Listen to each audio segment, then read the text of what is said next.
Yes, we are live now. Hello friends, this is Imanshi and welcome to Let's Learn. Hopefully आप सभी बढ़िया होंगे, मस्त होंगे, जबरदस्त होंगे. सभी को गुड इवनिंग, नमस्कार, राम राम, सत श्री अकाल, अस्सलाम वालेकुम, whatever you feel connected with.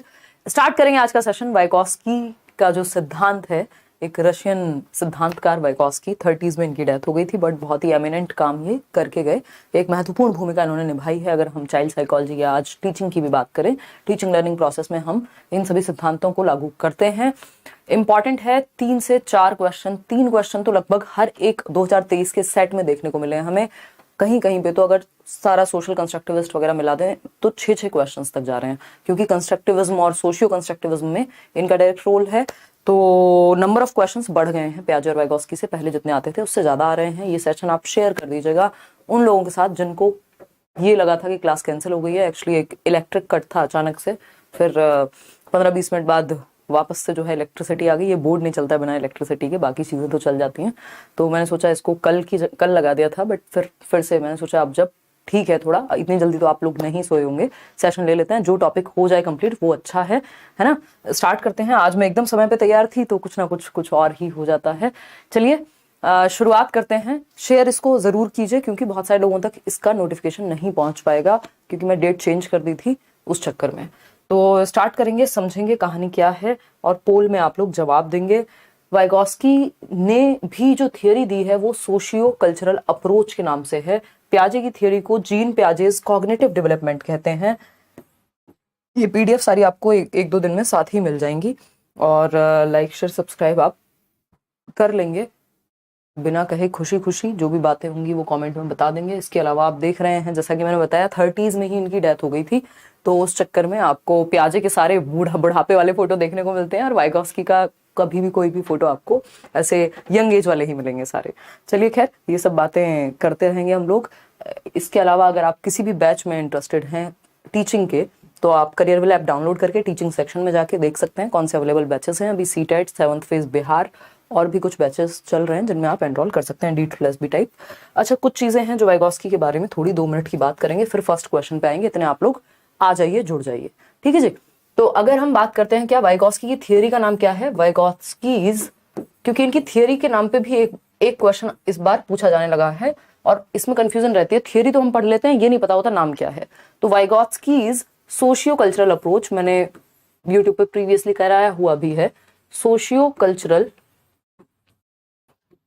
Approach, यानी वाइगॉस्की का सामाजिक सांस्कृतिक उपागम इसको हम कह सकते हैं. ये थियरी किस बारे में है? अगेन, जैसे प्याजे ने कॉग्निटिव डेवलपमेंट की थियरी दी है. कॉग्निटिव का मतलब है संज्ञान, हमारे दिमाग से संबंधित चीजें जिससे हम नॉलेज क्रिएट कर पाते हैं. थिंकिंग हो गया यानी चिंतन हमारा. रीजनिंग यानी तर्क करना, सारे काम दिमाग से होते हैं. तो थिंकिंग, रीजनिंग, प्रॉब्लम सॉल्विंग, समस्या समाधान, डिसीजन मेकिंग, दिमाग से लेते हो ना डिसीजन, निर्णय जो आप बना पाते हैं, ठीक है ना.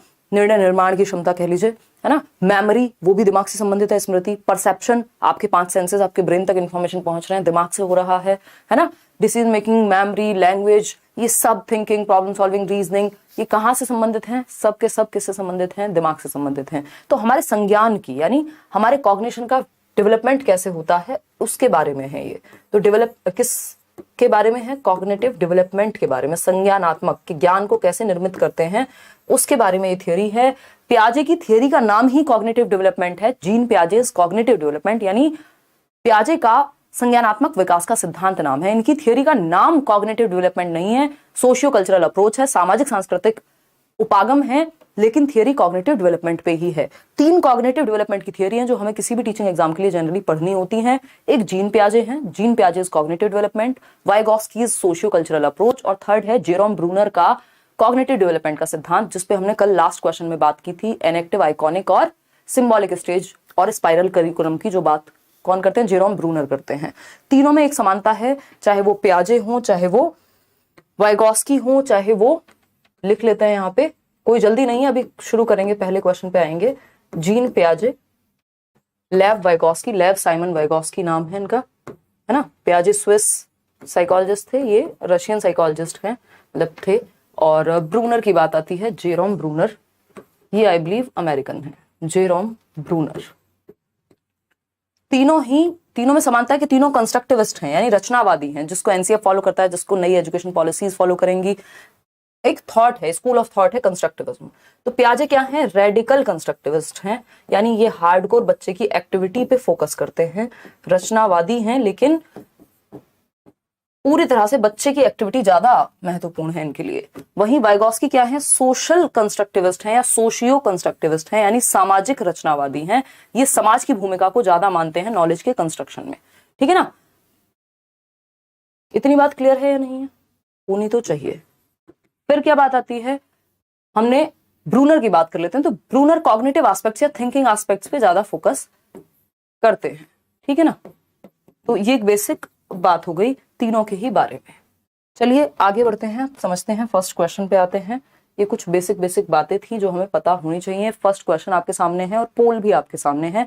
लेटेस्ट जो क्वेश्चंस अभी सीटेट की वेबसाइट पर अपलोड नहीं हुए हैं वही क्वेश्चंस हम अभी कर रहे हैं। ये 1 फरवरी की शिफ्ट है, मॉर्निंग शिफ्ट, पेपर 1 का क्वेश्चन। 40 क्वेश्चंस हम करने वाले हैं, थोड़ा स्पीड में चलेंगे। वाइगॉस्की के क्वेश्चन, पियाजे और ब्रूनर से तो क्वेश्चन कम ही आते हैं, खैर सीटेट में पियाजे और वाइगॉस्की से ही ज्यादा आते हैं। तो बहुत ही इजी है पियाजे के कंपैरिजन में वाइगॉस्की से रिलेटेड क्वेश्चन, क्योंकि वाइगॉस्की की थियरी में 3 बातें मुख्य रूप से याद रखनी होती हैं, जो मैं आपको बताती भी हूँ। ट्रिक SCL, जैसे BPL होता है ना, बिलो पॉवर्टी लाइन, उसी तरह से हमने SCL बनाया हुआ है, सोसाइटी, कल्चर और लैंग्वेज। इन 3 चीजों के अराउंड इनकी पूरी थियरी घूमती रहती है और यहीं से आंसर निकल जाएगा आपका। ठीक है जी, तो समझते हैं कहानी क्या है। Lev Vygotsky's theory mainly focus on explaining the impact of dash on dash development, यानी लेव वाइगॉस्की का सिद्धांत मुख्यतः है डैश के डैश विकास पर पड़ने वाले प्रभाव की व्याख्या करता है। आप देखिए अपना SCL में से कोई एक फिट हो जाएगा, सोसाइटी, कल्चर, लैंग्वेज में से। बायोलॉजिकल मैचुरेशन यानी हेरिडिटी, मैचुरेशन किससे संबंधित है, आनुवांशिकता से। हेरिडिटी की बात पियाजे करते हैं, जेनेटिक्स की बात पियाजे करते हैं। वाइगॉस्की जेनेटिक्स की, हेरिडिटी की बात, बायोलॉजिकल मैचुरेशन की बात नहीं करते। ये इनका क्रिटिसिज्म भी है कि इन्होंने एज को महत्व नहीं दिया, यानी हेरिडिटी को उतना महत्व नहीं दिया। इन्होंने समाज में कैसे आप किन लोगों के बीच रह रहे हैं, कैसे लोगों के साथ आप अन्योन्य क्रिया कर रहे हैं, कैसी किताबें पढ़ रहे हैं, उन सब पे फोकस है। तो ये तो गलत हो गया, इमोशनल की तो बात ही नहीं बची। एट्रीब्यूशन पैटर्न, मॉरल, इन सब की भी बात नहीं करता इनमें से कोई भी। रिवॉर्ड एंड पनिशमेंट की बात कोई भी कंस्ट्रक्टिविस्ट यानी रचनावादी नहीं करेगा, ये बिहेवियरिस्ट लोग करते हैं। तो एक ही उत्तर सही है कि वाइगॉस्की की जो थियरी है वो मेनली कल्चरल टूल्स, यानी कल्चरल टूल्स क्या है हमारे लिए, रामायण, महाभारत, ये सब क्या हो सकते हैं, कल्चरल टूल्स हो सकते हैं, यानी हमारी संस्कृति में चल रही चीजें हैं जिससे हमारी समझ का विकास होगा। Cultural tools on cognitive development, यानी हमारे संज्ञान का विकास होता है संस्कृति में चल रही चीजों से।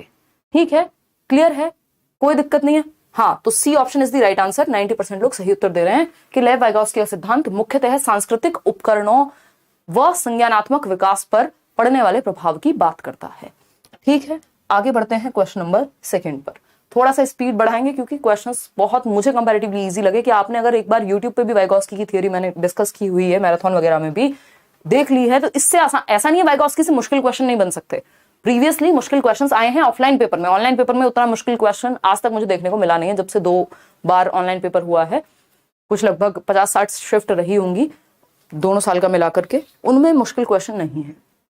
वो मुश्किल क्वेश्चंस भी हम आगे चल करके करेंगे, किस तरह के मुश्किल क्वेश्चन बन सकते हैं। बट क्योंकि ऑनलाइन एग्जाम में आपसे इसी तरह के क्वेश्चन पूछ रहा है तो पहले हम क्यों पंगे लें, पहले जो जरूरी है उसको कर लें।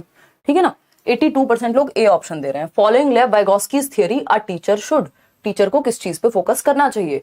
Provide appropriate scaffolding to students by giving hints and cues, ये बात भी हमें दिमाग में बिठा लेनी है कि वाइगॉस्की कहते हैं टेम्परेरी हेल्प दीजिए, स्कैफोल्डिंग दीजिए। कौन देगा, MKO, मोर नॉलेजेबल अदर, वो व्यक्ति जो आपसे ज्यादा जानता है। एज कम हो सकती है, ज्यादा हो सकती है, तो आपको हिंट देनी है, जहां बच्चा अटकता है उसको क्यूज देने हैं, पूरा सॉल्यूशन नहीं दे देना, टेम्परेरी हेल्प देनी है जिस स्टेप पे बच्चा अटकता है। बात तो सही लग रही है। फिर भी देखते हैं B option, restrict collaboration and discussion, जबकि जो व्यक्ति समाज से सीखने की बात करेगा, सोशियो कंस्ट्रक्टिविस्ट है, वो कोलैबोरेशन की, ग्रुप में सीखने की, सहयोग की बात ज्यादा करेगा। ये कह रहे हैं सहयोग की बात मत करो, सहभागिता की चर्चाओं पे प्रतिबंध लगा देंगे वाइगॉस्की, ऐसा नहीं है।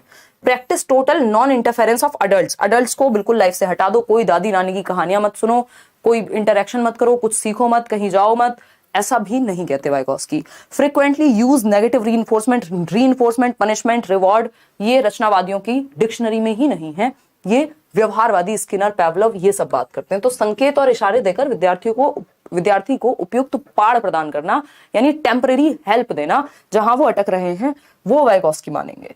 चलिए खैर आगे बढ़ते हैं क्वेश्चन नंबर 3 पर। क्या कहता है question number 3, according to contemporary theories what kind of classroom environment facilitates cognition? cognition मतलब संज्ञान, ज्ञान को बनाने की जो प्रक्रिया है कि हम ज्ञान का निर्माण कैसे करते हैं उसको संज्ञान कहते हैं, ठीक है ना। तो संज्ञान को सुसाधित करने में समकालीन सिद्धांतकार, देखिए समकालीन कॉन्टेम्परेरी लिखा है मतलब आज के समय की बात हो रही है, आज के समय में क्या कैसे देखते हैं हम कॉग्निशन को बिल्ड करने की बात जब करते हैं तो हमें पता है कंस्ट्रक्टिविज्म क्या है, लेटेस्ट अप्रोच है, तभी तो हम आज की थियोरीज में, आज की पॉलिसीज में यूज कर रहे हैं प्याजे और वाइगोस्की को इतना कि हम चाह रहे हैं कि बच्चा एक्टिव होकर के सीखे। बात सही है या गलत है बताओ फटाफट से। बिल्कुल सही है, लाइक शेयर भी कर दो फिर इसी बात पे। तो अगर हम बात करते हैं कॉन्टेम्परेरी थियरिस्ट यानी आज के समय के थियरिस्ट, तो फियरफुल बनाएंगे सीखने की प्रोसेस को, थ्रेटनिंग बनाएंगे दिमाग के डेवलपमेंट को, इनएक्सेसिबल यानी जहां तक आप पहुंच ही ना पाओ, एक्सक्लूसिव कुछ ही लोगों के लिए, डिडैक्टिक होता है कि रटवा दिया, पहले डेफिनेशन दी और फिर रट्टे लगवाए, टेक्स्ट बुक सेंट्रिक नहीं, लर्नर सेंट्रिक यानी बच्चे को एक्टिव रखना है। तो एक ही पॉजिटिव उत्तर है बच्चों बच्चे के पक्ष में है, वो है print rich and resourceful environment. Print rich क्या है, हम एक बात करते हैं बिल्डिंग एज लर्निंग एड, बाला कहते हैं इसको, शैतान का साला नहीं है, दिस इज बाला बोले तो बिल्डिंग एज लर्निंग एड यानी बिल्डिंग को ही एक लर्निंग एड के रूप में यूज कर रहे हैं। ये क्या है, प्रिंट रिच एनवायरनमेंट का उदाहरण हो गया कि बच्चा एक्टिव है और सीख रहा है। इस दीवार पे कोई चार्ट बना हुआ है, उस दीवार पे ग्रहों की पिक्चर बनी हुई है ना। हम अगर बात कर रहे हैं गेट खोल रहे हैं तो नीचे एंगल का कुछ सिखाने के लिए बना हुआ है। तो पूरी जो बिल्डिंग है वो ही अपने आप में लर्निंग एड का काम कर रही है। अगर आप सीढ़ियों से जा रहे हैं तो सीढ़ियों पे लिखा हुआ है 2 1 जा 2 2 2 जा 4। तो एनवायरनमेंट जो है वो प्रिंट रिच है, बच्चा एनवायरनमेंट से ही बहुत सारी चीजें सीख जाता है। तो यही बात कौन करेंगे, प्याजे भी करेंगे, वाइगोस्की भी करेंगे, ठीक है। क्वेश्चन नंबर 4 देखिएगा क्या कहता है। क्वेश्चन नंबर 4 समझते हैं कहानी क्या है। According to social cognitive views of learning, देखिए social cognitive views of learning, अगर कॉग्निटिव व्यूज की बात कर रहा है, स्टूडेंट्स लर्न बेस्ट यानी सोशल कॉग्निटिव या सोशल जहां भी आ गया मतलब समाज के साथ अंतःक्रिया सीखने की बात हो रही होगी, यानी समाज में, समाज मतलब ग्रुप में लोगों के साथ एक्टिविटी करके सीखने की बात हो रही होगी। बात सही है या नहीं है। नारियल पानी बिल्कुल नहीं पियोगे आप, मुझे पता है इसलिए मैंने पूछा नहीं आपसे रात के समय में। देखिए according to social cognitive views of learning, students learn best by, बच्चा पैसिव नहीं हो सकता, बच्चे को एक्टिव रखना है हमें, ठीक है ना। पैसिवली इमिटेट अडल्ट्स बिल्कुल भी नहीं। बेंड्यूरा भी सोशल लर्निंग की बात करते हैं बट उनका क्वेश्चन ऑब्जर्वेशनल लर्निंग की फॉर्म में आएगा, ऐसे नहीं, और वो पैसिव रखने की बात नहीं करते। जो समाज में एक्टिविटी की बात कर रहा है वो बच्चे को निष्क्रिय थोड़ी करेगा कि उसको बिठा दो और रट्टे लगवाओ। बच्चा निष्क्रिय नहीं हो सकता, ये सबसे बड़ा नेगेटिव वर्ड है। बच्चा एक्टिव होता है, पैसिव नहीं रखना बच्चे को। Actively engaging with their environment, ये पॉजिटिव लग रहा है हमें कि बच्चा एक्टिवली एंगेज करेगा। Overt conditioning of behaviour, no conditioning क्योंकि ये व्यवहारवादी थॉट है। रट्टा नहीं लगवाना, memorisation of decontextualised information, contextualised होनी चाहिए इन्फॉर्मेशन, डी कॉन्टेक्चुअलाइज्ड यानी संदर्भ में होनी चाहिए, उसके रियल लाइफ से जुड़ी हुई होनी चाहिए। डी कॉन्टेक्चुअलाइज्ड का मतलब है उसके जीवन से उस इंफॉर्मेशन का कोई संबंध नहीं है, बस मेमोराइज करा रहे हैं, रट्टे लगवा रहे हैं। तो आंसर क्या सही होगा, actively engaging with their environment, अपने वातावरण से सक्रिय संलग्नता द्वारा बच्चा सामाजिक संज्ञानात्मक परिप्रेक्ष्य में सीखता है, अपने एनवायरनमेंट में अन्योन्य क्रिया करके, अंतः क्रिया करके, ठीक है बात। अभी देख रहे हैं आप 4 क्वेश्चन एक ही शिफ्ट के हैं। अब आता है क्वेश्चन नंबर 5, पढ़िए और जवाब दीजिए। Who among the following also known as social constructivist theorist, यानी निम्न में से किसे सामाजिक रचनावादी सैद्धांतिक या सिद्धांतकार के रूप में भी जाना जाता है। अभी शुरुआत में ही मैंने आपके साथ डिस्कस किया था।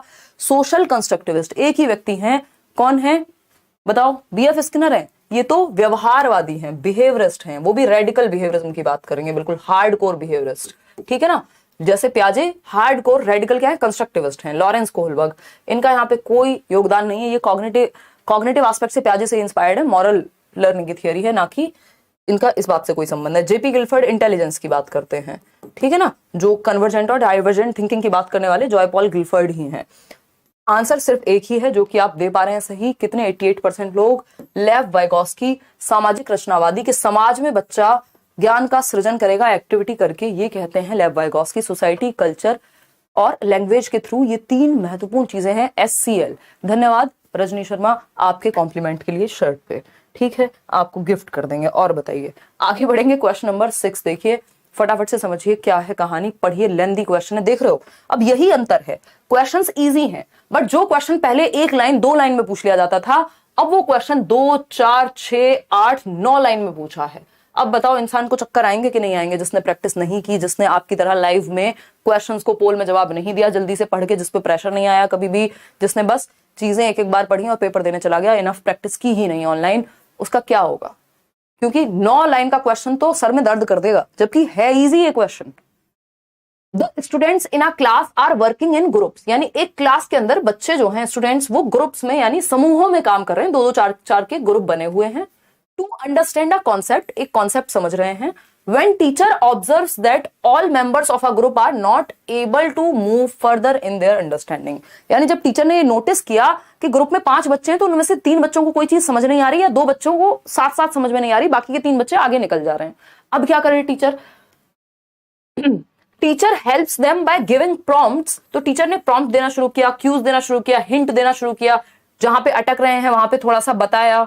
Then leaves them again on their own, थोड़ा सा हिंट दिया कि बेटा इसको ना ऐसे कर लो, तो बच्चों को समझ आ गया, हाँ हाँ हाँ अब समझ आ गया मैम। फिर वो अपने साथी से बात करेगा, अपने दोस्त से बात करेगा, ग्रुप में खुद से एक्टिविटी करेगा, तो टेम्परेरी हेल्प दे दी बच्चे को, ठीक है ना। ये कौन सा कॉन्सेप्ट है, ये जो टेम्परेरी हेल्प देने का है? टीचर ने खुद से नहीं सॉल्व कर दी सारी प्रॉब्लम, सॉल्व करने में मदद दी है।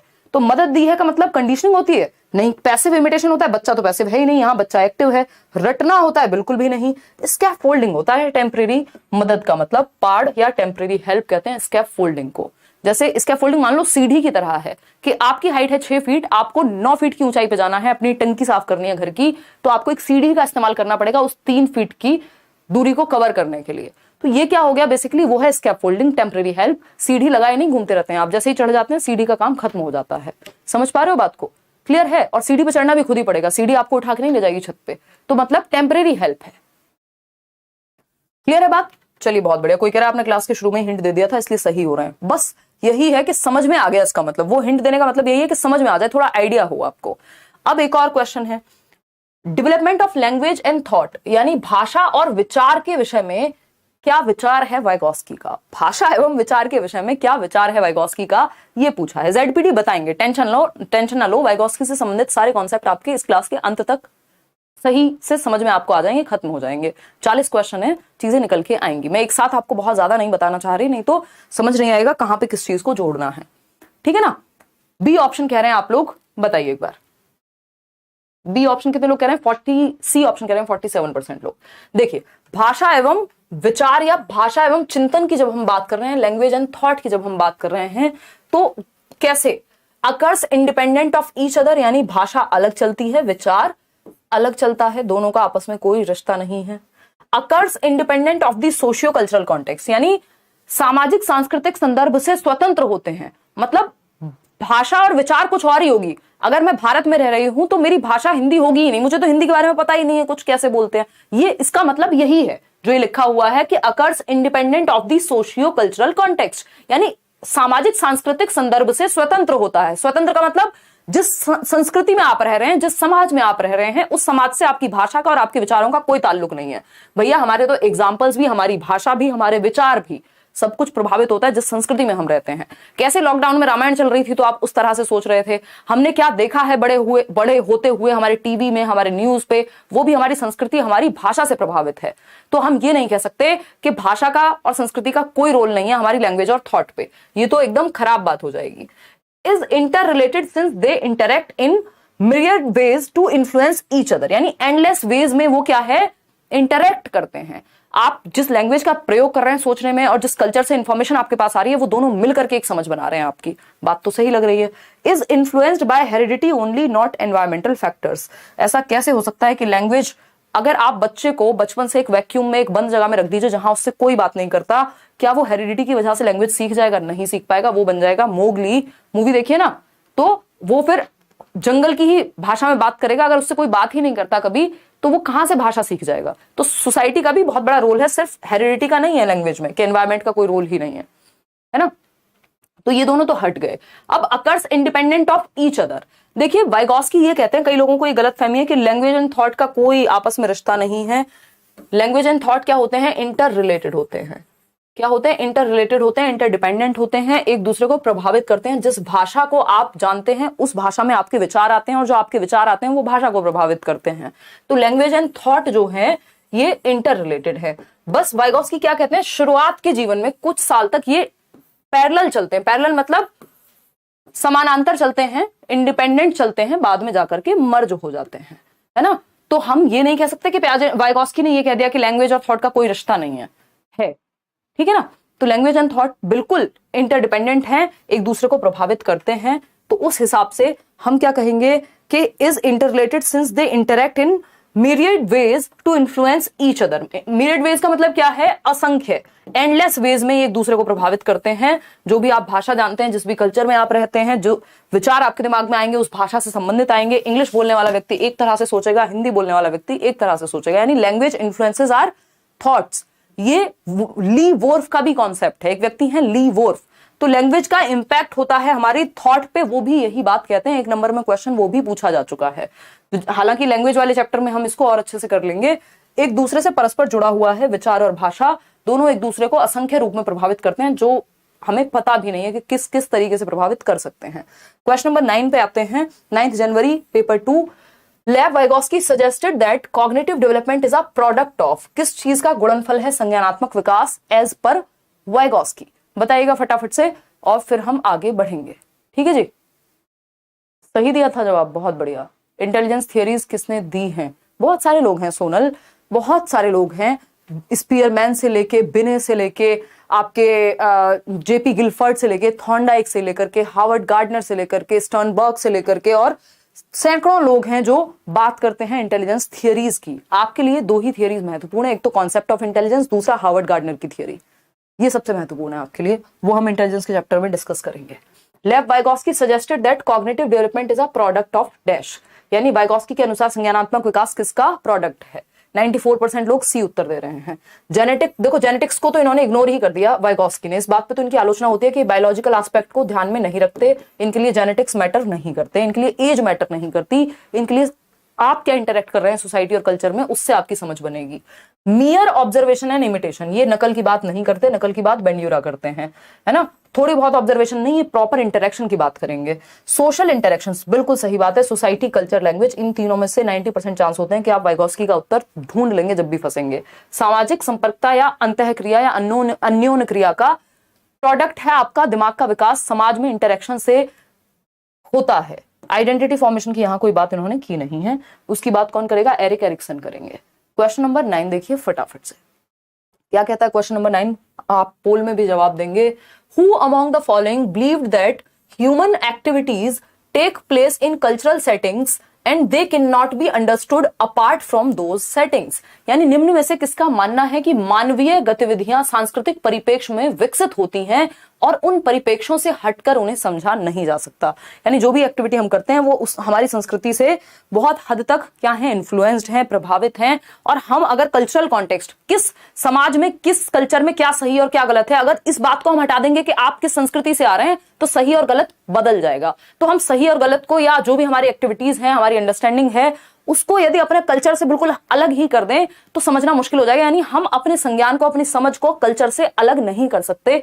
कौन ये बात कहेगा? आपको पता है एक ही व्यक्ति है जो सोसाइटी, कल्चर और लैंग्वेज को लेके क्या है, एकदम प्रेम में है ना। कौन है वो व्यक्ति? लेव वाइगॉस्की। ठीक, क्या है? Lev Vygotsky. ना तो ब्रूनर और जुबेल ने मीनिंगफुल लर्निंग दी है, कोई भी, ना पियाजे सोसाइटी को उतना महत्वपूर्ण मान रहे हैं, लेकिन वाइगॉस्की बहुत ज्यादा मान रहे हैं। तो D option is the right answer over here. आगे बढ़ेंगे क्वेश्चन नंबर 10 पर, देखिएगा क्वेश्चन नंबर 10 क्या कहता है भाई? एज पर Lev Vygotsky dash plays a very important role in cognitive development, यानी वाइगॉस्की के अनुसार डैश का संज्ञानात्मक विकास में महत्वपूर्ण योगदान है। कौन है वो डैश? अब आप खुद से निकालिए, 4 ऑप्शंस आपके सामने हैं, देखिएगा। तो अनुबंधन है यानी कंडीशनिंग है, कंडीशनिंग की बात व्यवहारवादी करते हैं, ये है कंस्ट्रक्टिविस्ट यानी रचनावादी, ये बात नहीं करेंगे कंडीशनिंग की, चाहे पियाजे हो, वाइगॉस्की हो। और इवन आपके पूरे पेपर में कंडीशनिंग की बात ऐसा सच होती नहीं है, क्योंकि व्यवहारवादी सीटेट में पूछे ही नहीं जाते, ठीक है ना। रीइंफोर्समेंट, अगेन ये भी व्यवहारवादी कॉन्सेप्ट है। कल्चरल कॉन्टेक्स्ट, हाँ, सुंदर लग रही बात हमें। ऊपर से वाइगॉस्की, सोसाइटी, कल्चर, लैंग्वेज, इन तीनों में से कुछ फंस जाएगा। स्कीमा की बात तो पियाजे कर रहे हैं, वाइगॉस्की तो नहीं कर रहे हैं। ठीक, तो कल्चरल कॉन्टेक्स्ट जो है, यानी सामाजिक, जो सांस्कृतिक परिवेश है, वो हमारे संज्ञानात्मक विकास को बहुत हद तक प्रभावित करता है। जिस संस्कृति में हम रहते हैं, जिन लोगों में हम रहते हैं, जो ग्रंथ हम पढ़ रहे हैं, जिस धर्म से हम हैं, बेसिकली ये सब चीजें प्रभावित कर रही हैं। तो C option is the right answer over here. आगे बढ़ेंगे क्वेश्चन नंबर 11 पर। ये है थोड़ा सा छोटा क्वेश्चन। क्या पूछता है? A classroom built on Vygotskian principles, यानी वाइगॉस्की के सिद्धांतों पर बना कक्षा कक्ष कैसा होगा, या जिस क्लास में वाइगॉस्की के सिद्धांतों को महत्व दिया जाएगा उस क्लास में क्या जरूरी बन जाएगा। Recitation and recall. देखिए, रेसिटेशन और रिकॉल अच्छा नहीं माना जाता। रेसिटेशन एक बार को चलो कविता का आप वाचन कर रहे हो समझ में आता है, बट रटना हो गया। रिकॉल मतलब आपने कोई नंबर याद किया था, आप उसको डेफिनेशन याद की थी, उसको बता रहे हैं। तो इसमें तो बच्चा एक्टिव नहीं है। जहां प्याजे वाइगॉस्की आते हैं वहां बच्चे को एक्टिव रहना जरूरी है, और रटने में बच्चे को एक्टिव हम नहीं मानते। कोलैबोरेटिव लर्निंग, यानी कोलैबोरेटिव मतलब सहयोगात्मक अधिगम। सहयोग के लिए क्या होगा? 2 या 2 से अधिक लोग लगेंगे तभी तो सहयोग हो पाएगा, यानी ग्रुप में सीखने की बात हो रही है। और ग्रुप किसका पार्ट होता है? सोसाइटी का। तो सोसाइटी, कल्चर, लैंग्वेज। ठीक। Use of rewards and punishment, again आपको याद रखना है ये भी बिहेवियरिस्टिक प्रिंसिपल्स हैं। कंडीशनिंग ऑफ रिस्पॉन्सेज, अगेन आपको ध्यान रखना है कंडीशनिंग की बात ना प्याजे करेंगे ना वाइगॉस्की करेंगे। इवन आपके पेपर में कंडीशनिंग का कोई पॉजिटिव ताल्लुक है ही नहीं। ठीक। तो सहयोगात्मक सीखने मतलब वो क्लास जिसमें टीचर या जो सिद्धांत है वो वाइगॉस्की का फॉलो किया जाएगा, वहां ग्रुप में सीख रहे होंगे लोग, एक दूसरे की सहायता करके, कोलैबोरेट करके, कोऑपरेट करके असिस्टिव लर्निंग हो रही होगी, एक दूसरे को असिस्ट कर रहे होंगे। B option. क्वेश्चन नंबर 12 देखिए। कंस्ट्रक्टिविज्म एज अ थियरी, यानी संरचनावाद या रचनावाद एक थियरी के रूप में जब हम देखते हैं, ये बहुत महत्वपूर्ण है। आपकी सारी पॉलिसीज, एनसीएस, सभी आज के समय में हम सबसे ज्यादा इसी को फॉलो करते हैं, क्योंकि बच्चा कंस्ट्रक्शन करता है इस स्कूल ऑफ थॉट में, स्कूल ऑफ साइकोलॉजी में क्या करता है? ज्ञान का सृजन करेगा, तभी कंस्ट्रक्टिविज्म नाम है। कंस्ट्रक्ट करने वाला, रचनात्मकतावाद, जहां रचना करेगा बच्चा ज्ञान की, तो बच्चे का एक्टिव होना जरूरी है, तभी तो कंस्ट्रक्शन करेगा। emphasizes the role of the learner in constructing his own view of the world, यानी सीखने में अधिगमकर्ता की भूमिका को महत्वपूर्ण मानता है, जिससे वह संसार के बारे में खुद समझ बनाता है। यानी बच्चा एक्टिव है, बच्चा एक्टिवली कंस्ट्रक्ट करेगा, दुनिया में रह करके अपनी समझ को विकसित खुद करेगा। बात तो सही है, पॉजिटिव बात है, बच्चा एक्टिव है, और ज्यादातर क्वेश्चन हमें पता है जहां बच्चा एक्टिव होता है वो सही होता है। एम्फेसाइजेस ऑन मेमोराइजिंग, ये मेमोराइजिंग शब्द, रिकॉल शब्द, ये सब रटंत विद्या की तरफ लेके जाते हैं, है ना, कि जानकारी के स्मरण व उसके प्रत्यास्मरण की परीक्षा पर जोर देता है, कि रट्टे लगाओ और उसको उड़ेल दो, उल्टियां कर दो उसकी, कहां? पेपर पे। लिटरली नहीं, मेटाफोरिकली, कि आप जो भी रट्टे लगाए उसको पेपर पे लिख करके आ गए। यही हमारा सिस्टम चला आ रहा था, जिसको बदलने की कोशिश अब हो रही है।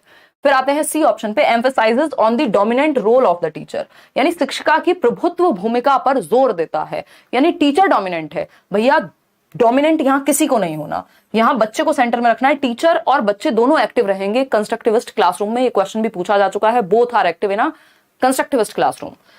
Focuses on the role of passive imitation, बच्चा निष्क्रिय नहीं हो सकता, बच्चे का एक्टिव होना जरूरी है, अदरवाइज गलत जा रहे हैं फिर हम। तो सीखने में अधिगमकर्ता की भूमिका को महत्वपूर्ण मानता है संरचनावाद। संरचना का मतलब ये रचना करेगा बच्चा स्वयं से एक्टिव हो करके। तो A option is the right answer. ये चाइल्ड सेंटर्ड अप्रोच की तरफ लेके जाता है। क्वेश्चन नंबर 13 देखिएगा, कुछ ज्यादा ही आगे निकल गए हम।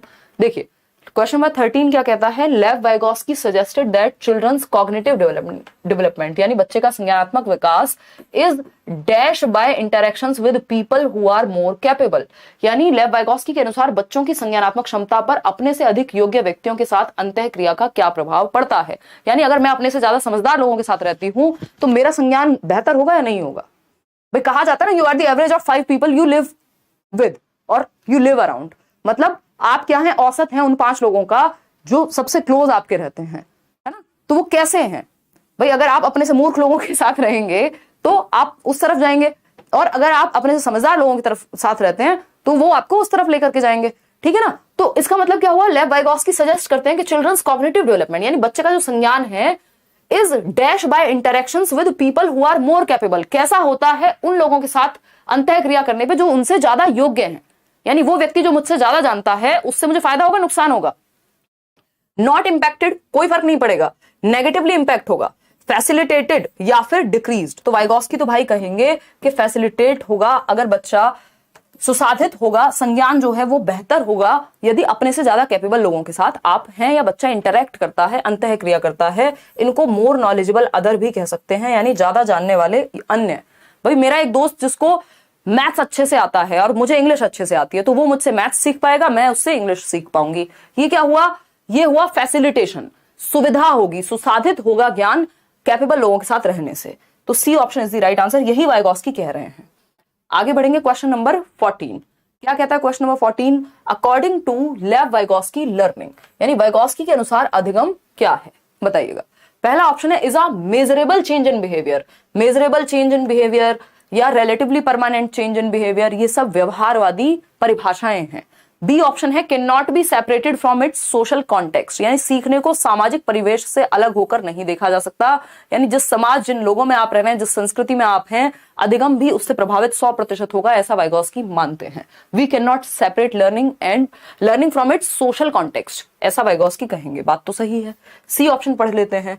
Depends on positive and negative reinforcement, conditioning, ये वाले पॉइंट्स तो हटा ही दीजिएगा जब भी आप पियाजे वाइगोस्की सॉल्व कर रहे हो।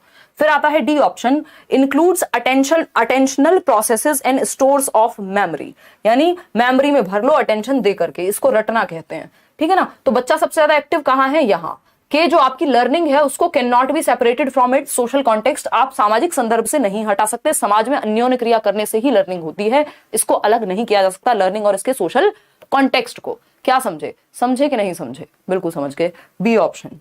चलिएगा, अगर हम बात करते हैं, इसको पढ़ना था ध्यान से कि कैन नॉट बी सेपरेटेड मतलब सामाजिक परिप्रेक्ष्य से अलग नहीं किया जा सकता। ये नहीं कह रहे हम कि सोसाइटी से सीखा नहीं जा सकता, पढ़ के गलत नहीं समझना है। क्वेश्चन नंबर 15 है who proposed that learning occurs when child engaged in a shared activity with a more knowledgeable peer और एन अडल्ट। इसका मतलब क्या हुआ? मोर कैपेबल व्यक्ति के साथ एंगेज होकर के, अन्योन्य क्रिया करके, अंतः क्रिया करके, गतिविधियां करके। किसने प्रतिपादित किया कि सीखने की प्रक्रिया तब होती है जब बच्चे अपने से ज्यादा ज्ञान वाले समकक्षी, यानी उसकी एज के लोग भी हो सकते हैं वो, या अडल्ट हो सकते हैं जिनके साथ वो रहता है, साझी गतिविधियां करते हैं, तो वो सीखते हैं। कौन कह रहा है? मोर नॉलेजेबल अदर, स्कैप फोल्डिंग, कौन कर रहा है इसकी बात? वाइगोस्की ही कर रहे हैं ना। स्किनर को पढ़ी नहीं है, पियाजे अपनी एक्टिविटी पे ज्यादा जोर देते हैं, लॉरेंस कोलबर्ग मॉरल डेवलपमेंट सिखा दें, बहुत है, लेकिन ये बात वाइगोस्की कहते हैं। तभी इनकी थ्योरी का नाम सोशियो कल्चरल अप्रोच है, यानी सामाजिक सांस्कृतिक उपागम है कि आप समाज और संस्कृति में अपने से बेहतर लोगों के साथ मिलकर के बेहतर सीखते हैं। C option.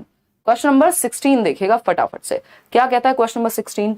ये कहता है when a teacher leads the child to the correct answer, यानी एक टीचर जब सही उत्तर तक लेकर के जाता है बच्चे को थ्रू वेरियस प्रॉम्प्ट्स, यानी जहां जहां पे जरूरत है वहां थोड़ा हिंट दे करके, कोई एक स्टेप सॉल्व करके, रेदर देन मियर एक्सप्लेनेशन, यानी वो पूरा उत्तर नहीं बता देता है, वो हिंट्स देता है ना, वो हेल्प करता है बच्चे को उत्तर तक पहुंचने में। The help provided is referred to as, यानी ये जो हेल्प, ये जो मदद मिली है, इसको, ये मदद क्या कहलाती है? जो टेम्परेरी हेल्प मिली है उत्तर तक पहुंचने में, उत्तर नहीं दिया टीचर ने, हेल्प की है उत्तर तक पहुंचने में, इसको क्या कहेंगे बताइएगा। हाँ देखो, कोई कह रहा है, रजत कह रहे हैं कि ये जो ऑब्जेक्टिव बेस्ड एग्जाम हो रहा है इससे क्रिएटिव बच्चा कैसे निकल के आएगा? डिस्क्रिप्टिव होना चाहिए मैम। रजत, जब बड़ी जनसंख्या पे या बड़ा सैंपल पे हमको कम बायसनेस के साथ लोग चाहिए होते हैं तो हम क्या करते हैं? ऑब्जेक्टिव या एमसीक्यू बेस्ड एग्जाम्स का प्रयोग करते हैं, ठीक है ना, क्योंकि इसमें बायसनेस की बहुत ही कम संभावना है और ज्यादा पॉपुलेशन को आप एक साथ बिठा सकते हो। फिर उसके लिए इंटरव्यू में आप देख सकते हो, क्रिएटिविटी ही चेक करनी है तो देखिएगा। स्कैप फोल्डिंग कहलाएगा, डायरेक्ट इंस्ट्रक्शन होता है, बस दिमाग में भर दिया आपने, फिर तो एक्सप्लेनेशन ही कर देते ना टीचर, हिंट की क्या जरूरत थी? कंडीशनिंग, भैया कंडीशनिंग नहीं है ये, रीइंफोर्समेंट की बात वाइगोस्की करेंगे ही नहीं, ना कंडीशनिंग की। तो ये क्या है? स्कैप फोल्डिंग है, पाड़ है, टेम्परेरी हेल्प है। क्या है? टेम्परेरी हेल्प है। इतनी बात क्लियर है हमें? कोई दिक्कत इस बात को समझने में बिल्कुल भी नहीं हो रही है। आगे बढ़ेंगे, क्वेश्चन नंबर 17 देखिएगा। क्या कहता है क्वेश्चन नंबर 17? फटाफट से बताएंगे। क्लास तो कैंसिल हो गई थी, हमने तो फोन रख दिया था, दीक्षा शर्मा कह रही हैं। आई अंडरस्टैंड दीक्षा, इस चक्कर में बहुत सारे लोगों को आज पता ही नहीं लग पाया है, बट मैंने सोचा कि जिनको लगेगा एटलीस्ट वो बाकी कल देख लेंगे।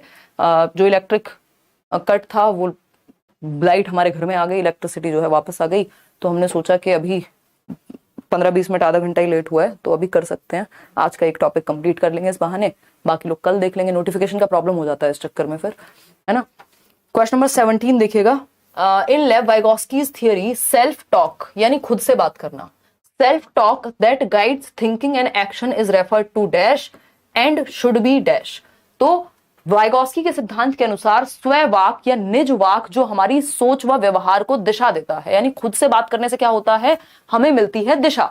दिशा मतलब कौन सी दिशा कि हमें डायरेक्शन मिलेगी कि हमें किस डायरेक्शन में जाना है। जब हम खुद से बातचीत करते हैं किसी प्रॉब्लम में या किसी क्वेश्चन पे फंस रहे हैं तब भी, तो हमें एक दिशा मिलती है। इस खुद से बातचीत करने को निजवाक या प्राइवेट स्पीच कहते हैं। क्या कहते हैं? प्राइवेट स्पीच कहते हैं। इतनी बात हमें पता है ना। ये वही कौन से वाला टाइम पीरियड है? 2 से 6 वर्ष के बीच में। ठीक। Should be what? एनकरेज करें, डिस्करेज करें? भाई जिस चीज से दिशा मिल रही है उस चीज को बढ़ावा देंगे, डिस्करेज थोड़ी करेंगे। क्या करेंगे? एनकरेज करेंगे, यानी बढ़ावा देंगे। तो प्राइवेट स्पीच कहते हैं इसको, खुद से बात करने को, और ये एनकरेज की जाती है। 2 से 6 वर्ष के बीच में ये चीज होगी। ईगोसेंट्रिक को पॉजिटिव बहुत ज्यादा नहीं माना गया, और ये प्याजे बात करते हैं इसकी, ना कि वाइगॉस्की। डिस्करेज नहीं करेंगे, इसलिए सी ऑप्शन गलत था, फर्स्ट ऑप्शन सही था इसमें। तो क्लियर बात है, A option is the right answer.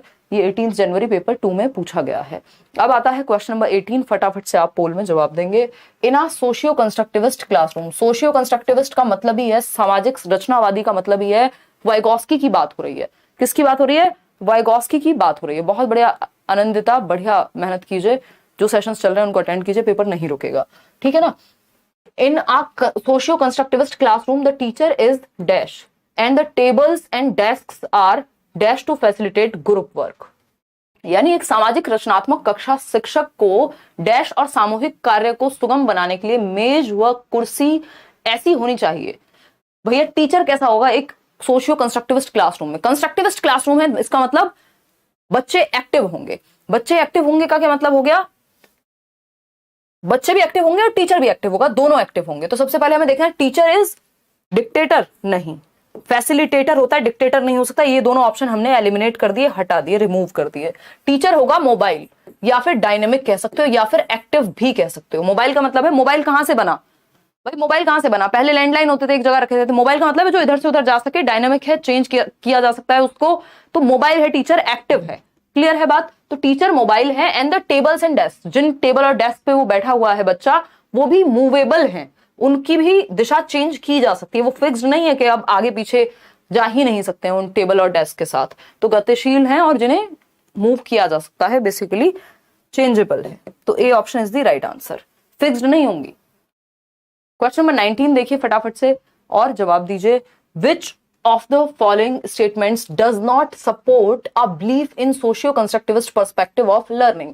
यानी निम्नलिखित में से कौन सा कथन सीखने के सामाजिक रचनात्मक परिप्रेक्ष्य में विश्वास का समर्थन नहीं रखता। यानी ये कह रहा है सोशियो कंस्ट्रक्टिविस्ट, यानी जो वाइगॉस्की की अप्रोच है उसको सपोर्ट ही नहीं कर रहे। भाई सबको एक टीचर का समझ में भी नहीं आता है ना, और सबको एक व्यक्ति पसंद भी नहीं होता, ठीक है ना। जो आपका फेवरेट व्यक्ति होगा, हो सकता है किसी के लिए वो दुश्मन हो, पसंद भी ना हो, उसको शक्ल देखना भी पसंद ना हो। तो अगर एक ऐसा सोशियो कंस्ट्रक्टिविस्ट पर्सपेक्टिव है, ये किसी को पसंद ही नहीं है। यानी सामाजिक रचनावादी जो पर्सपेक्टिव है, जो वाइगॉस्की कह रहे हैं कि भैया ऐसे सीख लो, समाज में एक्टिविटी करके सीख लो, कोई दूसरा व्यक्ति है जो इसको मानता नहीं है, सपोर्ट नहीं करता।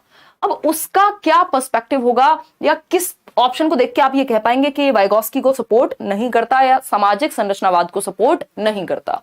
पहला ऑप्शन है, children should receive qualitative feedback on their responses. बच्चा जहां एक्टिव है इसका मतलब सपोर्ट करता है ना। Teachers should make children aware of the inconsistencies in their thinking through questioning. यानी बच्चों को बताना चाहिए, शिक्षक को प्रश्न पूछने के दौरान, कि उनकी सोच में कहां थोड़ी सी दिक्कत है, प्रॉब्लम कहां हो रही है, गैप्स कहां आ रहे हैं। सही बात है, यहाँ पे भी फीडबैक मिल रहा है बच्चे को। Teachers should ask questions to bring out children's misconceptions and prompt them to think on their own thinking. Misconception क्या हो सकते हैं बच्चों के? कोई एक गलत पता हो उन्हें किसी कॉन्सेप्ट के बारे में। जैसे कि मैं बार बार एग्जांपल देती हूं, बच्चे को लगता है कि water is not colourless, water का जो रंग है, पानी का जो रंग है, वो तो हरा होता है क्योंकि उसने तालाब देख लिया है। तो ये क्या हो गया? मिसकॉन्सेप्शन हो गया बच्चे का। जब आप डिस्कशन करेंगे कि वाटर इज कलरलेस, तब जाके चर्चा में ये बात आएगी, तो इस पर चर्चा होनी चाहिए। एक्टिव है बच्चा, तीनों ऑप्शन में बच्चे एक्टिव हैं। जहां बच्चे एक्टिव हैं वो कैसे सोशियो कंस्ट्रक्टिविस्ट नहीं होगा? बिल्कुल होगा। Children should take on a passive role, बच्चे को पैसिव बना दिया, बस समझ जाओ कहानी खत्म हो गई। ये वाइगॉस्की को या प्याजे को या एक अच्छे चाइल्ड सेंटर्ड क्लासरूम को, प्रोग्रेसिव एजुकेशन को सपोर्ट नहीं करेगा, इंडिविजुअल डिफरेंसेस को सपोर्ट नहीं करेगा, क्योंकि बच्चे का एक्टिव होना सबसे जरूरी है आज के शिक्षा प्रणाली में, ठीक है ना। तो शिक्षण प्रक्रिया के दौरान बच्चों को निष्क्रिय भूमिका निभानी चाहिए, ये एकदम खराब बात है। बच्चे निष्क्रिय नहीं हो सकते, बच्चे क्या होंगे? एक्टिव होंगे, तूफानी होंगे, ठीक है ना। क्लियर है ना बात?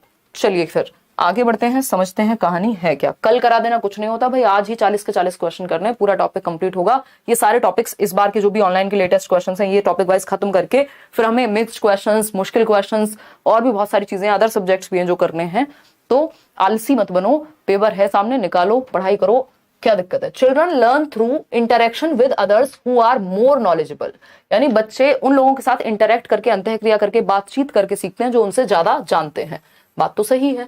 This view of learning is correct in the light of dash theory given by dash, यानी कि ये जो बात है, जो पर्सपेक्टिव है, ये जो व्यू ऑफ लर्निंग है, ये किसके कॉन्टेक्स्ट में सही है?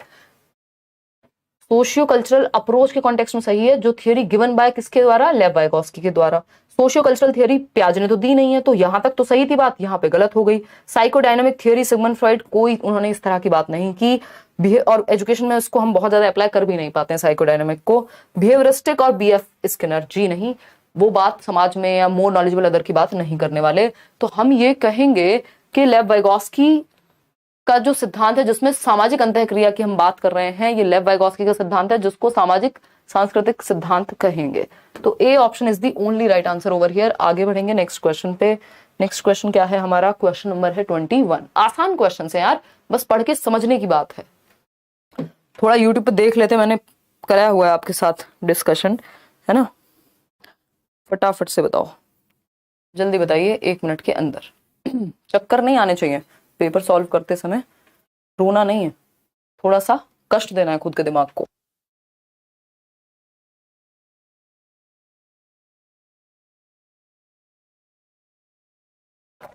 चलिएगा देखते हैं।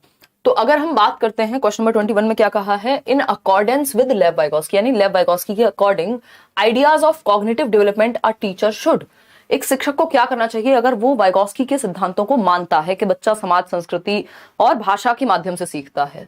Minimise the interaction among students, भैया बच्चे को तो ज्यादा एक्टिव रखेगा, जब समाज और संस्कृति और लैंग्वेज के द्वारा इन सब में इंटरेक्ट करेगा तभी तो सीखेगा। ये कह रहे हैं इंटरेक्शन ही रोक दो, बच्चे को बात ही मत करने दो एक दूसरे से। Restrict the use of cultural tools, restrict क्यों करेंगे भाई, हैं कल्चरल टूल्स को बढ़ावा देंगे, ये कह रहे हैं बाधित कर दीजिए। फिर आता है C option, provide scaffold to students to reach their best potential, भाई बच्चे को हम मदद देंगे ताकि जो भी उसमें क्षमता है वो अपनी बेस्ट क्षमता तक पहुंच सके। बात एकदम बढ़िया है। देखो अंशु कह रहे हैं ऐसे लोग चाहिए हमको, कह रहे हैं मैडम जी आप कराओ 12 बजे तक हम तैयार हैं। वेरी गुड, यही अप्रोच रहेगी तो मजा आएगा ही, लर्निंग में भी और लाइफ में भी। सांस्कृतिक दृष्टांतों का उपयोग बाधित करना जो है एकदम गड़बड़ बात हो गई, नेगेटिव है ये बात, है ना। क्या है ये? नेगेटिव बात है। प्रोवाइड्स स्कैफोल्ड, यानी विद्यार्थी को उसके अभिष्टतम गुणों को प्राप्त करने के लिए, यानी जो भी उसका हाईएस्ट पोटेंशियल है, जहां तक भी वो पहुंच सकता है, उसके लिए मदद दो, बच्चे को सहयोग दो ताकि वो सीख जाए। बात तो एकदम सही है। प्रैक्टिस रिवॉर्ड्स एंड पनिशमेंट, जहां आ जाए आप कंस्ट्रक्टिविज्म से, आपके पेपर से इसका कोई रोल नहीं है। रिवॉर्ड पनिशमेंट को बहुत बढ़िया हम नहीं मान रहे। C option is the right answer. बच्चा जहां एक्टिव होकर के सीखे वो बेस्ट है। क्वेश्चन नंबर 22 देखिए, ये भी 2 फरवरी का पेपर है 2023 में। A classroom where students are encouraged for pair assignments, यानी पेयर का मतलब समझते हो ना, दो बच्चों के पेयर बने हुए हैं, या फिर ग्रुप वर्क, 4 बच्चों का ग्रुप, 3 बच्चों का ग्रुप है। डिस्कशन इज कैरेक्टराइज्ड बाय, मतलब क्या है? एक ऐसी कक्षा जहां विद्यार्थियों को जोड़ीदार प्रदत्त कार्य, समूह कार्य और चर्चाओं में भाग लेने के लिए प्रोत्साहित किया जाता है। उन कक्षाओं की क्या विशिष्टता है? ये क्वेश्चन पढ़ के आपको समझ आ गया होगा, बच्चे एक्टिव हैं, यानी बच्चे ग्रुप में काम कर रहे हैं, बच्चे एक दूसरे के साथ सहयोग के साथ काम कर रहे हैं, है ना। डिस्कशन यानी चर्चा हो रही है, चर्चा अकेले तो करता नहीं है इंसान, उसको तो सेल्फ टॉक कहेंगे। डिस्कशन हो रहा है, बच्चे पैसिव नहीं हो सकते, इतना सब कुछ करने के बाद तो बच्चे एक्टिव हैं। कोलैबोरेटिव लर्निंग यानी सहयोगात्मक अधिगम का उदाहरण है, बिल्कुल सहयोग तो हो ही रहे हैं, लोग मिलकर के जुल करके सीख रहे हैं। रोट मेमोराइजिंग फॉर लर्निंग, रट्टा कहाँ लगा रहे हैं भाई, ये तो सीख रहे हैं एक्टिवली। इंस्ट्रक्शन बेस्ड लर्निंग होता है कि टीचर ने कहा ये याद कर लो, फटाफट से बताया और उत्तर याद कर लिया, ये है डायरेक्ट इंस्ट्रक्शन, ठीक है ना। तो कोलैबोरेटिव लर्निंग है ये, क्योंकि सबसे ज्यादा एक्टिव बच्चा इन 4 ऑप्शंस में से यहीं पर है कि सहयोग करके सीख रहा है। इसको कोऑपरेटिव लिख देता तब भी आंसर सेम ही रहता, सहयोगात्मक ही होता। इसको असिस्टिव लिख देता कि एक दूसरे के सहयोग से सीख रहे हैं, तब भी आंसर यही रहता। तो ये तीनों वर्ड्स आपको ध्यान रखने वाइगोस्की के कॉन्टेक्स्ट में, group work, collaborative work, cooperative work, assistive learning, ये सब जो है वाइगोस्की से ही संबंधित हैं। इवन रेसिप्रोकल टीचिंग तक। रेसिप्रोकल टीचिंग क्या है? टीचर बच्चे को प्रभावित करता है, बच्चा टीचर को। चलिए खैर आगे बढ़ते हैं क्वेश्चन नंबर 23 पे। ये क्वेश्चन हम पहले भी किसी ना किसी एक सेशन में कर चुके हैं। स्नेहा की बात हो रही है। Sneha's height is growing very fast, Sneha की जो हाइट है बहुत तेजी से बढ़ रही है। And now her hand can easily reach the handle of her long cupboard from which she can open the cupboard very easily. Sneha's change in height is called what? यानी स्नेहा एक बच्ची है, उसका कद बहुत तेजी से बढ़ रहा है। बताइएगा एक बार। तथा उसका हाथ उसकी लंबी अलमारी के हैंडल तक आसानी से पहुंच पाता है। यानी मान लीजिए मैं स्नेहा हूं, पहले मेरा हाथ यहां तक पहुंचता था, ये मेरी अलमारी का हैंडल है, अब मेरा हाथ हाइट बढ़ गई, यहां तक पहुंच पा रहा है। ठीक है ना। अब कहानी क्या, क्वेश्चन क्या है, जिससे वह बहुत आसानी से अलमारी खोल सकती है। स्नेहा की कद में बदलाव को क्या कहेंगे? अब ये जान के मैंने क्वेश्चन यहां वाइगोस्की में भी डाला है, क्योंकि कई लोगों को गलतफहमी हो सकती है, इसको वो स्कैफोल्डिंग से जोड़ देंगे। जबकि अगर क्वेश्चन ने यहां हमसे पूछा होता है Sneha's change in height is called, अगर पूछा होता ये जो स्नेहा कोई स्टूल लेकर के खड़ी हो रही होती, आई मीन एक कोई चेयर ले रही होती, कोई हेल्प ले रही होती, कोई सीढ़ी का इस्तेमाल कर रही होती, कोई प्लेटफॉर्म का यूज कर रही होती, यानी किसी भी फॉर्म में उसने क्या किया होता, किसी एक मदद का इस्तेमाल किया होता, उस मदद के बारे में पूछा जाता, तो ये स्कैफोल्डिंग हो जाती कि अब इसकी सहायता से स्नेहा अलमारी तक पहुंच पाती है। लेकिन यहां बात हुई है उसकी खुद की हाइट बढ़ी है, हाइट का बढ़ना ग्रोथ में आता है ना। तो इस तरह के क्वेश्चन को घुमा करके यदि हल्का सा 2 शब्द चेंज कर दिए जाए तो आंसर स्कैफोल्डिंग हो जाएगा। तो इस बात के लिए भी हमें क्या रहना है, तैयार रहना है। लर्निंग और अडेप्टेशन का यहाँ कोई रोल नहीं है, क्योंकि हमें पता है वो चेंज कैसे वाला चेंज जिसको हम माप सके, हाइट के बढ़ने को माप सकते हैं ना, ग्रोथ का हिस्सा होता है। समझ पा रहे हो या नहीं? बिल्कुल समझ पा रहे हो। हाँ, कौन है ये व्यक्ति? शिवानी त्रिपाठी कह रही है मैम का मैराथन देख लो, एक बार में क्लियर हो जाएगा। बिल्कुल सही बात है। ये वाले जो प्रॉब्लम्स है ना, ये क्वेश्चन सॉल्व करते समय अगर मैराथन देख करके आओगे, मैंने आपको पहले ही बता दिया था शुरुआत में कौन से सेशन देख लेने हैं, तो समस्या नहीं होगी पेपर सॉल्व करने में। सॉल्व करना पड़ेगा, थोड़ी समस्या फिर भी होगी, क्योंकि क्वेश्चन पूछने का तरीका बदल चुका है ऑनलाइन एग्जाम में। पहले 1 लाइन 2 लाइन में पूछे जाते थे, अब 4 लाइन से कम का कोई क्वेश्चन नहीं पूछा जाता, minimum 3 to 4 lines in Lev Vygotsky's theory. लेकिन पेपर आसान हुआ है, मुश्किल नहीं हुआ है। किसके लिए आसान? जो पढ़ के समझे, जो प्रैक्टिस कर ले। In Lev Vygotsky's theory the teacher should dash to enable the child to learn meaningfully. यानी लेव वाइगोस्की के अनुसार अर्थपूर्ण सीखने के लिए शिक्षकों को क्या करना चाहिए? अर्थपूर्ण क्या होगा, मीनिंगफुल क्या होगा? मीनिंगफुल वो होगा जो आपकी लाइफ से जुड़ा हुआ हो। जो चीज हमारे जीवन से जुड़ती है वो हमारे लिए मीनिंगफुल होती है, उसका हमारे लिए अर्थ होता है ना। जो चीज हमारे जीवन से जुड़ी ही नहीं है, हमारे अनुभव में ही नहीं है, हमारे लिए वो मीनिंगलेस हो जाती है, रोट लर्निंग करनी पड़ती है, रट्टे लगाने पड़ते हैं उसके। तो मीनिंगफुल कब होगी? जहां बच्चा एक्टिव होगा। प्रोवाइड स्कैफोल्डिंग, यानी जब बच्चे को आप हेल्प देंगे। एंश्योर कंडीशनिंग का तो नाम आ जाए तो भाग जाओ, ये बात कंस्ट्रक्टिविज्म की हो ही नहीं रही है। रिवॉर्ड का भी नाम आ जाए, पनिशमेंट का भी नाम आ जाए, ये सब बेकार के कॉन्सेप्ट हैं। कंस्ट्रक्टिविज्म में बच्चे को एक्टिव रखा जाता है, पनिशमेंट या रिवॉर्ड के नाटक नहीं होते। तो पाड़ प्रदान करना यानी टेम्परेरी हेल्प प्रदान करना, उससे बच्चा सीखेगा एक्टिवली। क्वेश्चन नंबर 25 देखेंगे सोशियो कंस्ट्रक्टिविस्ट पर्सपेक्टिव के अकॉर्डिंग लैंग्वेज क्या होती है। यानी सोशियो कंस्ट्रक्टिविज्म यानी वाइगोस्की के अनुसार लैंग्वेज का क्या महत्व है।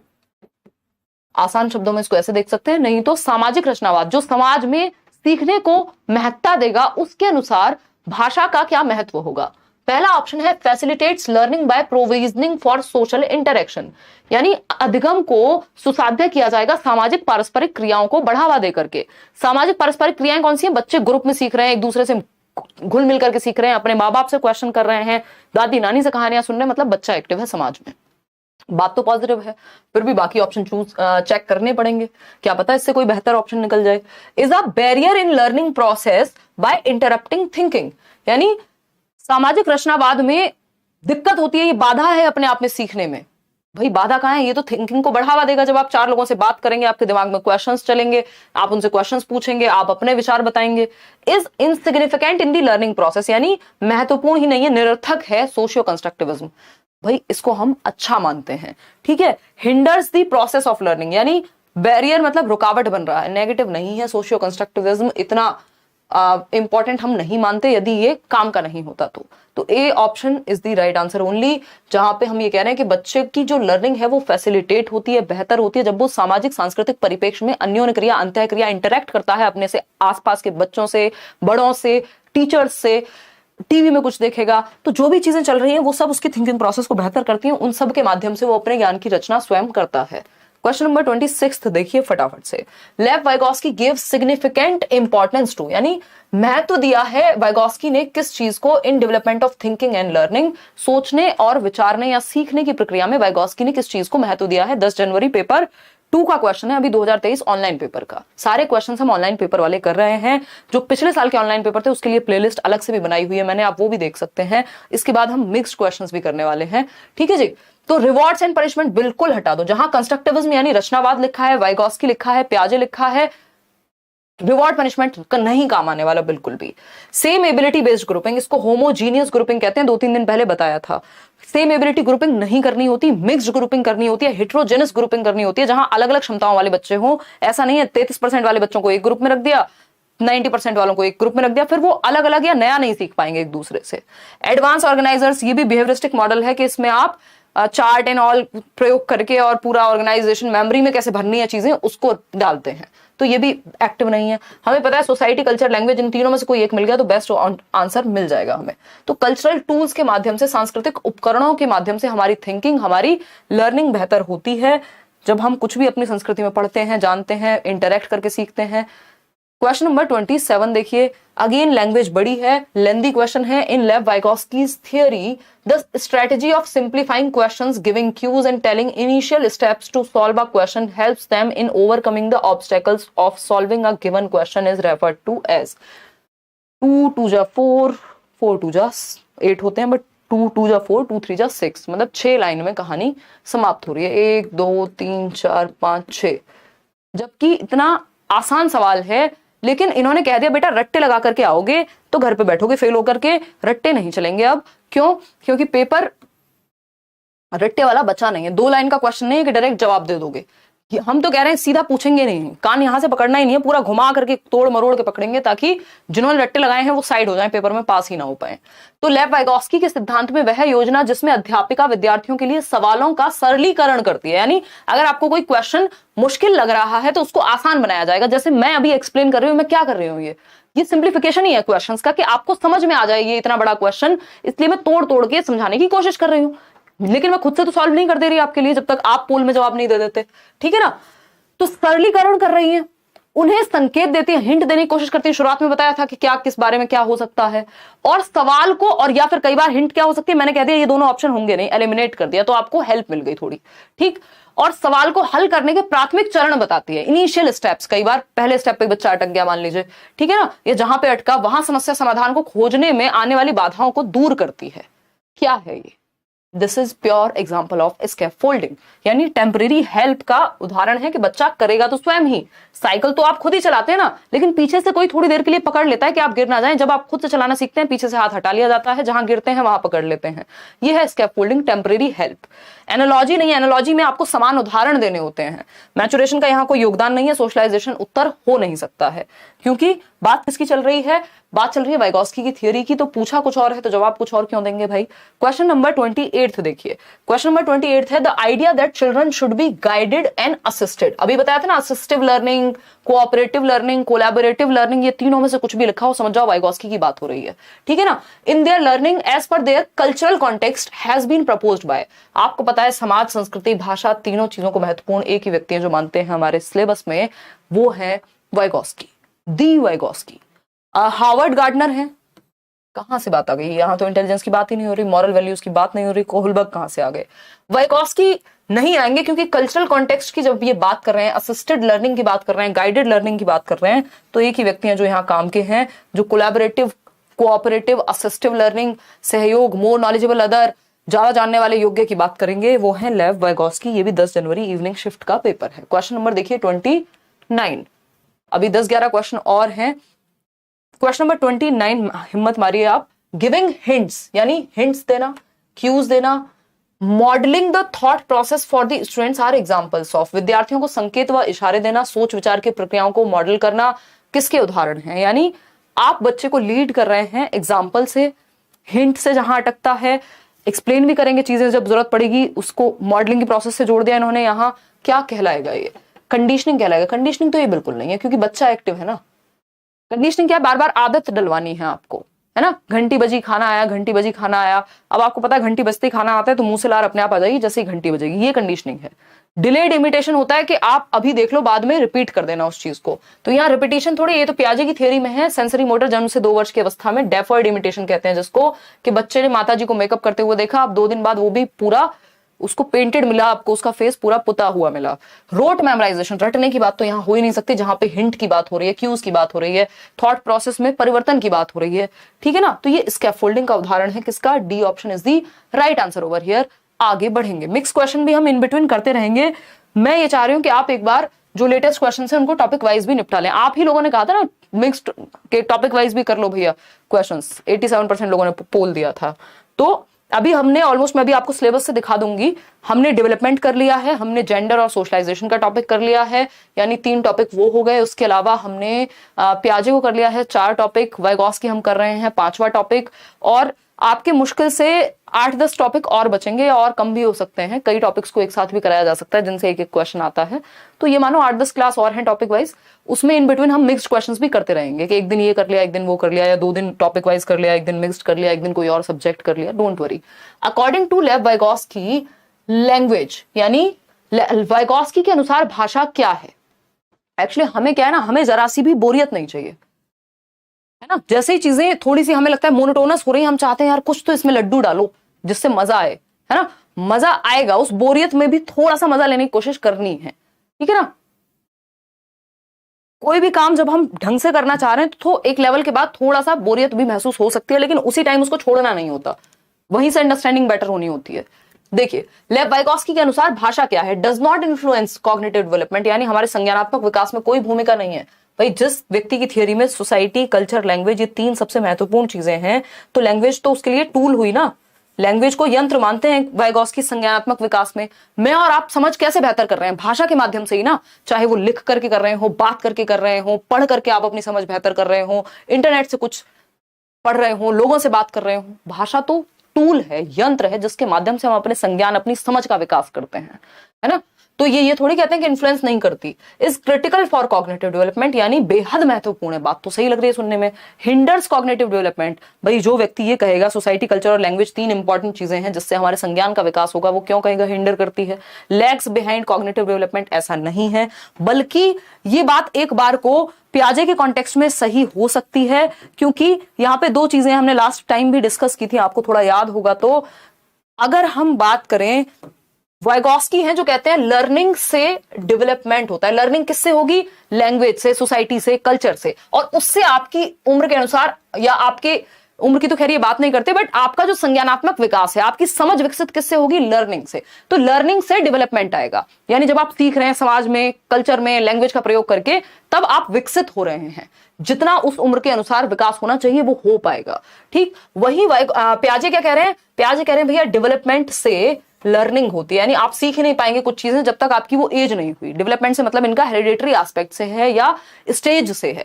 तो ये वाइगॉस्की हैं जो कहते हैं भाई अधिगम से, यानी अधिगम कहां से होगा, लर्निंग से, मतलब लर्निंग कहां से होगी, सोसाइटी, कल्चर, लैंग्वेज के माध्यम से जो हम सीखते हैं उससे हमारा विकास होता है, ऐसा वाइगॉस्की कह रहे हैं। जबकि पियाजे उल्टा कह रहे हैं, पियाजे कह रहे हैं पहले डेवलपमेंट होगा, यानी एक बायोलॉजिकल मैचुरेशन की प्रोसेस होगी, आप में वो क्षमता आनी चाहिए, डेवलपमेंट की किस स्टेज में है उसके अकॉर्डिंग लर्निंग होगी। तो डेवलपमेंट से लर्निंग होती है। अगर बच्चा 6 साल का नहीं है तो आप उसको कुछ पर्टिकुलर चीजें नहीं सिखाते, सिलेबस भी हमारा एज के अनुसार डेवलप होता है। ये किसका थॉट हो गया, तो यहां पे जो लिखा हुआ था ना, ये जो लास्ट ऑप्शन था क्या था, language lags behind cognitive development, यानी लैंग्वेज के पार्ट को यहां लर्निंग से जोड़ दिया है। तो लर्निंग जो है वो डेवलपमेंट को लीड करती है, ऐसा वाइगॉस्की मानेंगे, जबकि डेवलपमेंट लर्निंग को लीड करता है, ये पियाजे मानेंगे, ठीक। खैर इस पर चर्चा कभी और भी कर सकते हैं, ठीक। तो क्या है, लैंग्वेज क्रिटिकल है, महत्वपूर्ण है, बेहद महत्वपूर्ण है हमारे संज्ञानात्मक विकास में, ये बात हम मान सकते हैं। क्वेश्चन नंबर देखिए 31, क्या कहते हैं इसको। क्वेश्चन नंबर 31 है, which of the following statement does not support a belief in socio constructivist perspective of learning, यानी निम्नलिखित में से कौन सा कथन सीखने के सामाजिक रचनात्मक परिप्रेक्ष्य का समर्थन नहीं करता है, यानी समाज में इंटरेक्ट करके सीखने को कौन महत्व नहीं देगा, बताइए एक बार। यानी वाइगॉस्की के पक्ष में कौन बात नहीं कर रहा, चार ऑप्शंस में से।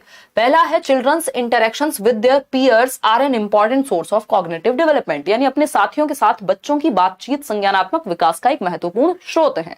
यानी बच्चा एक्टिव है, इसका मतलब वाइगॉस्की की बात हो रही है। लेकिन हमें नॉट चाहिए, हमें चाहिए नेगेटिव जो सपोर्ट ना करे। Children acquire knowledge through their actions, यहां पे भी बच्चा एक्टिव हो गया। हमें क्या चाहिए, पैसिव चाहिए अभी।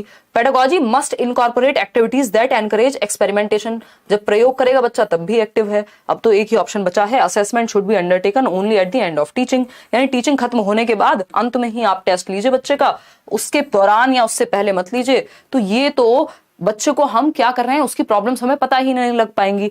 तो ये क्या है, नेगेटिव बात है, ये एक नेगेटिव बात है, ये सही नहीं है। ड्यूरिंग टीचिंग लर्निंग प्रोसेस भी बच्चे का आकलन होते रहना चाहिए, पहले भी होना चाहिए, बाद में भी होना चाहिए। तो क्या हुआ भाई, क्या नाम है आपका, अंशु सिंह, बहुत बढ़िया, मजा आ रहा है। तो ज्यादा डांस नहीं करते, आंसर करो फटाफट। तो ये क्या हुआ, ये नेगेटिव हो गया, मतलब गलत यही है, और जो गलत है वही सही है, क्योंकि पूछा ही गलत है, क्वेश्चन में नॉट लिखा हुआ है। आधा तो काम आपका आधे से ज्यादा सॉल्व हो गया जब आपने क्वेश्चन को सही से पढ़ लिया। क्वेश्चन नंबर 32 देखिए, Lev Vygotsky suggested that cognitive development is a product of, किस चीज का प्रोडक्ट है, जेनेटिक डिस्पोजिशन का, नियर ऑब्जर्वेशन, ये तो हम एक और क्वेश्चन में मिला था, आइडेंटिटी फॉर्मेशन, जेनेटिक नहीं, ये प्याजे को तो हम कह भी सकते हैं, social interaction is the right answer, समाज, कल्चर और लैंग्वेज। आगे बढ़ेंगे, आसान सा था ये तो। क्वेश्चन नंबर 33 देखिए, और ये रिपीट भी हुआ था क्वेश्चन नंबर 33 देखिए फटाफट से, मुझे लग रहा है ये भी रिपीट हुआ, ये हमारे टाइपिस्ट जी को मैंने बोला था 2 बार चले गए थे। Questions: Who among the following believe that human activities take place in cultural settings and they cannot be understood apart from those settings? नहीं, ये थोड़ा सा वही बात है, क्वेश्चन ही आ चुका है, बस घुमा के पूछ दिया या भाषा बदल दी है। निम्न में से किसका मानना है कि मानवीय गतिविधियां, यानी जो भी ह्यूमन एक्टिविटीज ह्यूमंस करते हैं, हम मनुष्य करते हैं, take place in cultural settings, किसी ना किसी संस्कृति का ही भाग होती हैं, and they can not be understood apart from those settings. अब भैया होली आई है और लोग रंग उड़ा रहे हैं, गाने गा रहे हैं, गुजिया बांट रहे हैं, या और 70 चीजें कर रहे हैं, है ना, गांव में और भी चीजें होती हैं, तो ये क्या हुआ, कस्टम्स हो गए। अब ये जो ह्यूमन एक्टिविटीज हैं, इनको कोई व्यक्ति अचानक से देखे जिसका कल्चर इंडियन कल्चर है ही नहीं, वो रहता है अंटार्कटिका में कहीं, मजाक कर रही हूं, है ना, या वो रहता है रशिया में कहीं। अब उसके लिए तो कल्चरल कॉन्टेक्स्ट अगर उसको समझ ही नहीं आया तो उसके लिए ये क्या मजाक हो रहा है यार, है। या फिर हम देखें किसी को टमाटर फेंकते हुए, वो मूवी देखी होगी आपने, क्या थी वो, जिंदगी ना मिलेगी दोबारा, हाँ, वो जो 2-3 दोस्त निकल जाते हैं, ऋतिक रोशन वाली। तो अब वहां टमाटर फेंक के मारे जा रहे हैं, वो स्पेन में कोई तो एक फेस्टिवल है। तो अगर हम उस कल्चर से नहीं जोड़ेंगे तो हमें लगेगा ये क्या मजाक हो रहे हैं, दिमाग चल गया इनका, कुछ भी कर रहे हैं। तो ये क्या हुआ कि ह्यूमन एक्टिविटीज को उनकी सांस्कृतिक परिप्रेक्ष्य से काट करके, यानी साइड करके नहीं देख सकते, संस्कृति से जोड़ के देखेंगे तभी समझ में आएगा, अदरवाइज समझ में नहीं आएगा। इसलिए कह रहे हैं can not be understood apart from those settings. समझ पा रहे हो कि नहीं? तो आंसर क्या हुआ, वाइगॉस्की कह रहे हैं भैया संस्कृति के परिप्रेक्ष्य से जोड़ करके ही देखोगे, अदरवाइज समझ में नहीं आएगी, मीनिंगफुल नहीं लगेगा।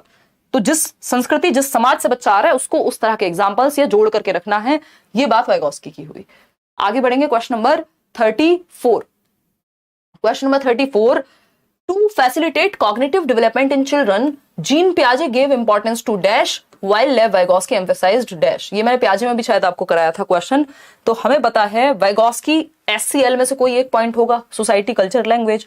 सोसाइटी हमें दिख नहीं रही, रिवॉर्ड पनिशमेंट तो दोनों ही नहीं मानेंगे, पनिशमेंट रिवॉर्ड दोनों ही ऑप्शन को हमने क्या कर दिया, एलिमिनेट कर दिया। अब ऊपर के दो में से कोई एक सही उत्तर होगा। अब हमें पता है वाइगॉस्की की बात होगी तो कहीं ना कहीं लैंग्वेज, सोसाइटी, कल्चर, इन तीनों में से कुछ तो आएगा। तो हमें यहां पे इन तीनों में से एक चीज नजर आ रही है, लैंग्वेज, लेकिन ये तो ए पे लिखा हुआ है और ए पे तो पियाजे के बारे में पूछा है, तो बी पर लैंग्वेज हमें ए ऑप्शन में ही नजर आ रही है। सिर्फ ये है फंडे सॉल्व करने के जब आप फंसते हैं क्वेश्चंस में। अदरवाइज तो जिसने पढ़ाई की है उसको पता है कि वाइगॉस्की के जो वो 4 फैक्टर्स हैं, MESE, मैचुरेशन, एक्सपीरियंस, जिसको एक्टिविटी भी कह देते हैं, सोशल एक्सपीरियंस और इक्विलिब्रेशन। तो क्रियाएं करने पे फोकस पियाजे का, भाषा पे फोकस वाइगॉस्की का। अब क्रिया का मतलब ये नहीं कि वाइगॉस्की अगेंस्ट है कि एक्टिविटी नहीं करनी है, लेकिन आपको दोनों में से किसने किसको प्रायोरिटी दी है उसकी बात है। यहां एक्टिविटी लैंग्वेज, सोसाइटी और कल्चर के थ्रू है, वहां खाली एक्टिविटी पे ज्यादा फोकस है। तो A option is the right answer. आगे बढ़ेंगे, क्वेश्चन नंबर 35 देखिए, इसके बाद 5 सवाल और हैं आज के लिए। क्वेश्चन नंबर 35 कहता है लेव वाइगॉस्की बिलीव्स इन, तो वाइगॉस्की निम्न में से किस कथन को मान्यता देते हैं, exploring what is currently beyond the children's capabilities but what they can do with support यानी यह देखना कि वर्तमान में बच्चों की क्षमताओं से परे क्या है लेकिन जो वो समर्थन के साथ कर सकते हैं, वाइगोस्की इस पे ध्यान देंगे। दूसरा ऑप्शन है limiting children to their current capabilities, यानी बच्चों को जो उनकी वर्तमान क्षमताएं हैं वहीं तक सीमित कर दो, कुछ नया मत सिखाओ। ऐसा वाइगोस्की नहीं कहते, वो तो कह रहे हैं जो ज्यादा जानने वाले अडल्ट्स हैं उनके साथ रखिए।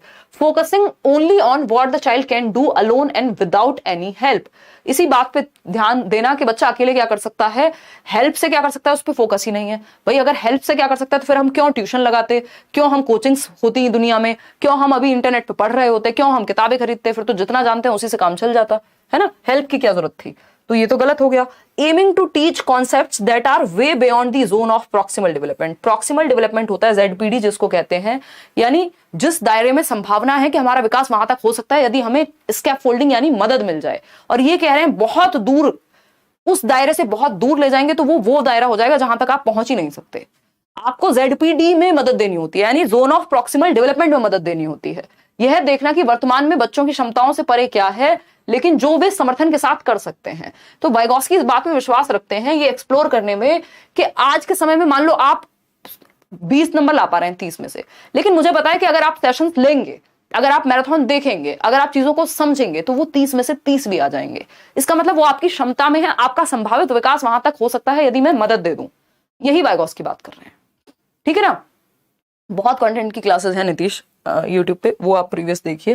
लास्ट में मैराथन करा देंगे, मैराथन सेशंस भी बहुत सारे हैं, क्योंकि वो एक दिन नहीं होगी, फिर क्लास फिर रेगुलर चलेगी, और रेगुलर चलेगी तो कुछ ना कुछ कॉम्प्रोमाइज होगा फिर, क्योंकि बैचेस में भी क्लास होती है। देखिए एक बार, अगर हम बात करते हैं तो मैराथन का इंतजार कीजिए, या प्रीवियस मैराथन या चैप्टर वाइज भी देख सकते हैं, या फिर बैचेस में एनरोल कर सकते हैं। तो हम क्या बात कर रहे थे अभी, हम बात कर रहे थे कि एक दायरा है, ये हमने कल भी बात की थी, जहां बच्चा सेल्फ यानी खुद से किसी काम को कर सकता है। आप 30 में से 15 नंबर 20 नंबर खुद से ला पा रहे हैं, 10 नंबर खुद से ला पा रहे हैं, यानी 5 टॉपिक आपको आते होंगे। अब एक दायरा है कि आप 30 में से 30 भी ला सकते हैं, ये प्रॉक्सिमल डेवलपमेंट है, यानी संभावित विकास का क्षेत्र है, जोन ऑफ प्रॉक्सिमल डेवलपमेंट है। संभावना है कि आप यहां तक जा सकते हैं, स्वयं से नहीं जा सकते, स्वयं से यहीं तक जा पा रहे हैं, मदद यहां तक अगर मिल जाए तो चले जाएंगे, तो मदद इन बिटवीन अगर कोई कर दे तो यहां तक पहुंच जाएंगे। इसी मदद को तो स्कैफोल्डिंग कह रहे हैं हम, कि जो टेम्परेरी हेल्प है इसी को तो स्कैफोल्डिंग कह रहे हैं, मचान कह रहे हैं टेम्परेरी हेल्प, कि अगर हेल्प मिल जाए तो आपका जो संभावित विकास है, जहां तक संभावना है आपके विकास की, वहां तक आप पहुंच जाएंगे, ठीक है ना। और इसके बाहर एक दायरा होगा जहां तक आप हेल्प के बाद भी नहीं पहुंच पाएंगे। तो ये क्या है, ये आपके प्रॉक्सिमल डेवलपमेंट से भी दूर है। यहां मदद नहीं देनी होती जहां तक आप पहुंच ही नहीं पा रहे हैं, जहां तक आप पहुंच सकते हैं पहले वहां तक तो पहुंचाइए, उसके बाद देखेंगे। तो इसलिए लिखा है कि फार अवे, यानी वहां तक, वहां नहीं फोकस करना जो बहुत दूर है बच्चे की एबिलिटी से, जो जस्ट बियॉन्ड है, जो अभी जहां तक वो पहुंच सकता है उस पर फोकस करना है, ठीक है ना। तो ए ऑप्शन। आगे बढ़ेंगे, क्वेश्चन नंबर 36 देखिए, अभी 4 क्वेश्चंस और हैं। लेव वाइगोस्की व्यूड कॉग्निशन, यानी संज्ञान को किस तरह से देखा है उन्होंने। जेनेटिक एंड मैचुरेशनल, ये तो पियाजे के बारे में पूछा होता तब सही होता, ये तो जेनेटिक्स, बायोलॉजी, हेरिडिटी, आनुवांशिकता, जीन्स, इन सब की बात करते ही नहीं है वाइगोस्की। ये करते हैं सोसाइटी, कल्चर, लैंग्वेज की बात। आंसर मिल जाएगा आपको। Individualistic and activity based, individualistic and activity based कुछ हद तक हम पियाजे को कह सकते हैं, वाइगोस्की को नहीं, क्योंकि ये एक्टिविटी बेस्ड तो है लेकिन ग्रुप एक्टिविटी बेस्ड है, तो ये भी हट गया, ये भी हट गया। सार्वभौमिक व आचरण, यूनिवर्सल एंड इनवेरिएंट, इन्होंने ये नहीं कहा, इन्होंने कहा है कल्चर के अनुसार समझ बदलेगी। इन्होंने कोई स्टेज नहीं दिए कि ये 4 स्टेज हैं दुनिया में सेम रहेंगी, है ना। सोशल एंड लैंग्वेज बेस्ड, समाज और भाषा पे आधारित संज्ञानात्मक विकास की इन्होंने बात की है। Society, culture, language. Question number 37 देखिए फटाफट से। According to Lev Vygotsky, private speech यानी निज वाक, वही 2 से 6, 3 से 6 के बीच में जब बच्चा खुद से बोल बोल करके बात करे, है ना, क्या है वो। आज भी हम करते ही हैं, जब पेपर देने जाते होंगे आप लोग तो खुद से, अरे ये नहीं, ये वाला नहीं, ये वाला होना चाहिए, क्योंकि हिमांशु ने तो ये बताया था।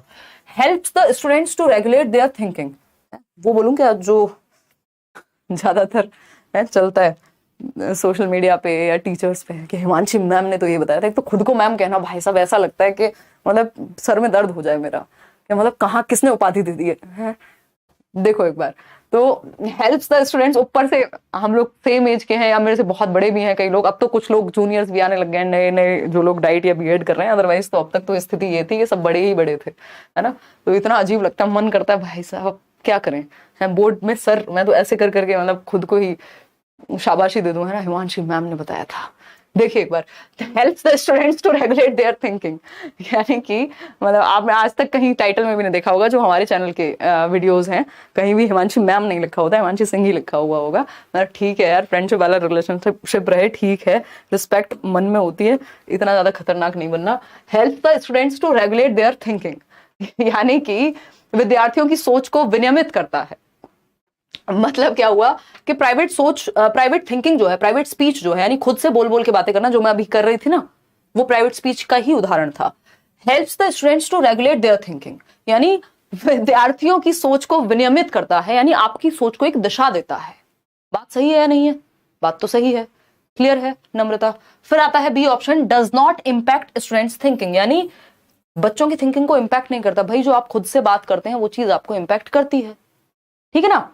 25 मासूम, क्या नाम है आपका? मासूमा, खतरनाक नाम लेके घूम रहे हो यार सारे के सारे हैं। चलिए खैर आगे बढ़ते हैं। नम्रता कमल, अच्छा ठीक है। A option 49%, hinders the students thinking, यानी बच्चों की थिंकिंग में रुकावट बनेगा, बिल्कुल भी नहीं। हेल्प करेगा, बच्चों के ईगो सेंट्रिज्म को बढ़ावा देगा, नहीं। ईगो सेंट्रिज्म की बात तो वैसे भी प्याजे करते हैं। तो विद्यार्थियों की सोच को विनियमित करेगा, एक कंट्रोल देगा, एक डायरेक्शन देगा, सेल्फ रेगुलेशन में मदद मिलेगी, बच्चा खुद से बात करके सॉल्यूशन तक पहुंचता है, इसको अच्छा माना जाता है वाइगोस्की के अनुसार। Question number 38, second last question, क्या कहते हैं, which of the following statement कैरेक्टराइजेस assessment in a socio constructivist classroom, यानी एक सामाजिक रचनावादी कक्षा में आकलन को, मूल्यांकन को, जांचने को किस तरह से देखा जाएगा, वो बताना है आपको। फटाफट से बताइए। हाँ, प्रियंका उपाध्याय, क्या हो गया, आंसू क्यों आ रहे हैं भाई? मैम सारी रात आपकी क्लास ही स्टडी करती हूँ, सिर्फ आपकी आवाज से समझ आ जाता है, किसी और से नहीं। प्लीज PYQ पे बुक बनाओ, दिलवा देंगे यार बुक, डोंट वरी, क्यों टेंशन लेते हो। कोई भी बुक उठा लो, किरण की उठा लो, कोई भी प्रीवियस ईयर ले लो, क्या दिक्कत है। बाउंसर बाउंसर लग रहा है, कोई बात नहीं, प्रतिभा भी आएगा समझ, बड़ा क्वेश्चन है ना, तो देख के डर गए होगे। देख लो अपने आसपास के जो चक्कर वक्कर तो नहीं आए। कोई बात नहीं शिवानी, पढ़ते रहो थोड़ा थोड़ा, एटलीस्ट सेशन ही ले लो। अगर बीएड के पेपर हैं तो रात वाला सेशन तो अटेंड कर लो, उसके अलावा वैसे पढ़ते रहो, तो वो चीजें इंटर रिलेटेड ही हैं, हेल्प हो जाएगी, ठीक है राहुल यादव। और BPSC प्रिपरेशन के कोई बैच हो तो बताएं, बताते तो हैं रोज, शुरुआत में बताते हैं, डू समथिंग चल रहा है बैच, एनरोलमेंट्स हैं अभी, देखिएगा career will pay. Which of the following statements कैरेक्टराइजेस assessment in a socio constructivist, मतलब एक सामाजिक रचनावादी कक्षा जहां पे बच्चे ग्रुप में सीख रहे हैं, वाइगोस्की के अकॉर्डिंग सीख रहे हैं, तो वहां पे आकलन किस तरह का होगा, टेस्ट कैसे करेंगे, बच्चे को जांचेंगे कैसे। असेसमेंट शुड जनरेट फियर, भय आ जाएगा, भाई भय नहीं, बच्चे को तो एक्टिव रखना था। Variety of tools including portfolio, classroom interaction, यहाँ पे बच्चा एक्टिव लग रहा है तो चलो ये तरीका सही लगेगा। फिर भी देखते हैं, assessment is carried out to enhance the children's ability to reproduce information, यानी रट्टे उगलना है, रिप्रोड्यूस करना है इंफॉर्मेशन को, जो रटा है उसको बाहर निकालना है। Assessment should focus only on what the child does not know, यानी सिर्फ उस पर फोकस करो जो बच्चों को आता नहीं है, जो आता है उसकी स्ट्रेंथ पे फोकस मत करो, तो ये तो गड़बड़ हो गया। एक ही उत्तर सही है जहां बच्चा एक्टिव है। मूल्यांकन में विविध तरीके अपनाने चाहिए। पोर्टफोलियो में क्या होगा, बच्चे के बारे में सारी जानकारी होगी, क्या उसके बारे में अच्छी चीजें हैं, किन चीजों में वो अच्छा है, कहाँ इंप्रूवमेंट की जरूरत है, वो इंटरेक्शन में कैसा है। तो B option is the right answer, जहां वेरिड वे है, मल्टीपल वेज में आप बच्चे के बारे में इंफॉर्मेशन को निकाल सकते हो। क्वेश्चन नंबर 39 देखिए, फटाफट से जवाब दीजिए। ये है एक्चुअल में सेकंड लास्ट ही है तो। Which processes contribute in knowledge construction, यानी ज्ञान के निर्माण में कौन सी प्रक्रियाएं शामिल होती हैं, यानी ज्ञान का निर्माण कैसे किया जाएगा, कौन सी प्रक्रियाएं शामिल होंगी, ये पूछा है। पहला ऑप्शन है organising and reorganising previous knowledge, यानी संगठन करना पूर्व ज्ञान का और उसको फिर से पुनः संगठन करना जब जरूरत पड़े कुछ ऐड करके उसमें, बात तो सही है। एक्सप्लोरेशन एंड डिस्कवरी, यानी अन्वेषण व खोज। सोशल इंटरेक्शन यानी सामाजिक अंतःक्रिया। तीनों ही ऑप्शंस में बच्चा एक्टिव है, जहां बच्चा एक्टिव होता है वो ऑप्शन नेगेटिव नहीं हो सकता मोस्ट ऑफ द केसेस में, अगर नॉट ना लिखा हो तो। फर्स्ट सेकंड थर्ड दोनों ही सही है, तो बी उत्तर जो है आपका हो गया, B option is the right answer over here. आगे बढ़ेंगे, आज के लिए लास्ट क्वेश्चन, बहुत बढ़िया आपने हिम्मत बना के रखी अपनी, ये सर में दर्द कर देते हैं क्वेश्चन। उसका रीजन है कि इनकी लैंग्वेज इतनी लेंदी है, और जो व्यक्ति टेस्ट के लिए पढ़ रहा है, मतलब ये आप लोगों के कॉन्टेक्स्ट में मैं कह रही हूँ, मेरे नहीं करते हैं, मुझे आदत हो गई है। Finding that a lot of students in his class have difficulty in standard English and do not speak in his class, a middle school English teacher encourage the students to express themselves in whatever language they are comfortable. He then builds on students' thinking and helps them to learn other phrases to enhance their skills. Which perspective of is the teacher's pedagogy rooted in? पूरी रामायण लिख देते ना, एक किताब दे देते आपको एक question की, एक अलग से बुक बना देंगे, मतलब इतना बड़ा क्वेश्चन कि 2.5 घंटा कम पड़ जाए आपको पेपर देने में, है ना। यह देखते हुए कि उनकी कक्षा में बहुत से छात्रों को मानक अंग्रेजी में कठिनाई होती है और वह कक्षा में बात नहीं कर पाते, यानी प्रॉपर स्टैंडर्ड इंग्लिश में बच्चे बात नहीं कर पाते। एक माध्यमिक विद्यालय के अंग्रेजी शिक्षक छात्रों को जिस भी भाषा में वे सहज महसूस करते हैं, खुद को अभिव्यक्त करने के लिए कहते हैं कि भैया जिस लैंग्वेज में तुम कंफर्टेबल हो उसमें कर लो, इंग्लिश में नहीं बोल पा रहे हो तो ठीक है, बात कोई दिक्कत नहीं है। यहां तक माध्यमिक स्कूल मतलब 6th to 8th वाली ही क्लासेस होंगी आपकी, 11 से 14 वर्ष के बच्चे होंगे। इसके बाद वह छात्रों की सोच को बढ़ावा देते हुए उनके कौशल को बढ़ाने के लिए अन्य वाक्यांशों को सीखने में उनकी मदद करता है। मतलब क्या हुआ, आप टीचर हेल्प कर रहे हैं, बाकी स्किल्स पे उनकी काम कर रहे हैं धीरे धीरे, और वो धीरे धीरे सीख पाए चीजों को, जिसमें कंफर्टेबल है उसमें बात करें। ये कैसी बात हुई, चाइल्ड सेंटर्ड अप्रोच हुई, सब मिलकर के सीख रहे हैं, एक दूसरे की मदद कर रहे हैं, तो ये सोशियो कंस्ट्रक्टिविस्ट भी हो गया, यानी वाइगॉस्की भी आ गए इसमें। तो ये बिहेवियरल अप्रोच तो बिल्कुल नहीं है, वो तो रट्टा लगवाने पे बात करते हैं। साइकोडायनामिक का कोई role as such direct education में नहीं मिलता देखने को। साइकोसेक्सुअल भी बात सेम ही है, और फ्राइड की थ्योरी से ऐसे क्वेश्चंस आपसे पूछे भी नहीं जाते। तो आंसर क्या है, एकमात्र सामाजिक रचनावादी। क्यों? क्योंकि सब मिलजुल करके एक्टिवली समाज और संस्कृति मतलब ग्रुप में सीख रहे हैं कहीं ना कहीं, और बच्चों को फ्रीडम दी जा रही है, बच्चों को एक्टिव रखा जा रहा है। A option is the right answer over here. तो ये देख रहे हो, ये क्वेश्चन ये 70 तरीके से पूछा जा सकता है, ऑप्शन बदल बदल के। तो सोशियो कंस्ट्रक्टिविस्ट पर्सपेक्टिव, और अगर यहां पे सिर्फ वाइगॉस्की होता तब भी सही हो जाता। तो ये आउट ऑफ 40 क्वेश्चंस कितने आप ठीक कर पाए हैं वो आप कमेंट्स में बताएंगे। थोड़ा सा लेंथी सेशन था, स्पीड हमने आज ज्यादा ही रखी है, क्योंकि कॉन्सेप्ट जिसको समझ में आ गया शुरू के 10 क्वेश्चन में, उसके बाद तो फिर आपको प्रैक्टिस या इसको टेस्ट की तरह लेना जरूरी बन जाता है। आउट ऑफ 40 कितने क्वेश्चन ठीक हुए हैं। ये करियरविल ऐप है, किसी भी ऐप पे आपको जाना नहीं है ना, और मतलब ऐप पे जाना नहीं है मतलब लेट्स लर्न के नाम पे, है ना, ये नहीं, बाकी तो आपकी इच्छा है आप कहीं भी जाएं, बट लेट्स लर्न के नाम पे किसी भी fake website, fake app, fake channel कहीं पे नहीं जुड़ना है, 1 रुपया नहीं देना है, नहीं तो फंसेंगे पैसे और कल को वीडियो नहीं चलेगा। हम लोग एक्टिविटी चलती रहती है, मतलब एक्शन लेते रहते हैं, टीम लगी हुई रहती है, बट स्टिल बहुत सारे लोग बहुत ही ज्यादा वेरी चालाक ब्रो बन जाते हैं, तो उस समय आप लोगों का नुकसान उसमें हो जाता है। तो करियरविल ऐप डाउनलोड करके आप बिहार 7th फेज हो, चाहे वो D++ भी हो, चाहे वो सीटेट के बैचेस हो, इन 3 तरह के बैचेस में अभी एडमिशंस ओपन है। चलिए आज के लिए हम इतना ही रखेंगे। बहुत मजा आया आपके साथ डिस्कशन में। आज का सेशन कैंसिल होते होते बचा है। ये पीडीएफ एक साथ मुझे शेयर करनी है, मैं कर दूंगी 3-4 जितनी भी पीडीएफ आपकी पेंडिंग है ना। 1-2 दिन का समय और दीजिए। आज के लिए इतना ही रखेंगे। बी योर ओन कांस्टेंट, अपने साथ बने रहें, मजे करें, पढ़ें डेली। अगर आप ये सेशन भी शाम को प्रैक्टिस करने आ जा रहे हैं, बीएड वगैरह के पेपर चल रहे हैं, नहीं पढ़ पा रहे हैं उतना, तब भी आपकी समझ पे इतना काम कर दिया जाएगा पेपर आते आते, और मैराथन वगैरह सब कुछ करा के पेपर छूटेगा नहीं आपका। थोड़ी सी मेहनत आप करेंगे, थोड़ी सी मेहनत मैं करूंगी इधर से, और लाइक शेयर करना अगर भूलेंगे तो 1 नंबर कम हो जाएगा। मजाक कर रही हूँ। 106 आ रहे हैं 150 में से, because of your videos, thanks, please help to improve. Anandi, किस सेक्शन में कम आ रहे हैं नंबर, किस तरह के क्वेश्चंस में आप अटक रहे हैं, कौन से वो टॉपिक्स हैं जिनको अभी करने की जरूरत है, और थोड़ी अभी तो प्रैक्टिस लगेगी। अभी तो दिन ही कितने हुए हैं, आपने शुरुआत में वीडियोस देखी हैं, प्रीवियस वीडियोस, और नया पेपर सॉल्व करना शुरू किया है, तो थोड़ी प्रैक्टिस कीजिए सिर्फ ऑनलाइन पेपर्स की अभी के लिए, ठीक है ना। आपसे पढ़कर सीडीपी इतनी आसान हो गई कि सीबीएसई वाले सोचेंगे कि पेपर कैसे कठिन बनाए। एग्जैक्टली यही हो रहा है अभी उनके साथ, इसलिए उन्होंने कहानियां लिखनी शुरू कर दी है क्वेश्चंस में, है ना। उन्होंने कह दिया 8 लाइन का क्वेश्चन लिखेंगे। अब जैसे पढ़ के समझना ही नहीं आता तो पढ़ के पढ़ाना थोड़ी ना सिखा देगा कोई, है ना, कि लेट्स लर्न से जाके पढ़ना थोड़ी सीखोगे। हालांकि अगर प्रैक्टिस आपने लंबे समय तक की है तो आपका वो रिदम सेट हो जाता है कि पढ़ने की जो एक अप्रोच है वो आ जाती है हमें, कि समझना कैसे क्वेश्चन को तोड़ करके। 40 आउट ऑफ 40 भी आए किसी के, 37 आउट ऑफ 40, बहुत बढ़िया। हाँ, कोई कह रहा है मैम यहाँ मेरा सही हो जाता है, पेपर में गलत हो जाता है। ये बहुत लोगों की प्रॉब्लम है। इसका सिंपल मतलब है 2 चीजें, या तो आप पढ़ के नहीं समझ पा रहे हैं, दूसरा प्रैक्टिस की कमी है, तीसरा कुछ नहीं है इसका। तो आपको पढ़ के समझेंगे कब, जब प्रैक्टिस ज्यादा करेंगे, सेशंस भी अटेंड करेंगे, तो दोनों ही प्रॉब्लम्स आपकी सॉल्व हो जाएंगी। इनिशियली तो ऐसा होगा ही, लेकिन ज्यादा प्रैक्टिस के बाद ये प्रॉब्लम भी सॉल्व हो जाएगी, ठीक है ना। आज तो मजा आ गया। 39 आउट ऑफ 40, बहुत ही बढ़िया। आज के लिए हम इतना ही रखेंगे। अब आप अपने घर जाइए, मजे कीजिए, खाना खाइए, मैं भी खाती हूँ, और ध्यान रखिए अपना। कोई और बात हो तो आप कमेंट्स में पूछ लीजिएगा, बता दीजिएगा अपने विचार। कल मिलेंगे। कल हम टॉपिक कौन सा करेंगे, कोहलबग कर सकते हैं, या फिर हो सकता है थोड़ा मिक्स्ड कर ले। एक टॉपिक में थोड़ी बोरियत तो हो ही जाती है ना। तो हो सकता है कल हम एक मिक्स्ड सेट लगा लें, या फिर हम कोहलबग कर लें, या फिर हम कुछ भी कर सकते हैं, मतलब कल का कल देखेंगे, ठीक है ना। चलिए, बिल्कुल Sonali, thank you so much, bye bye, take care, good night.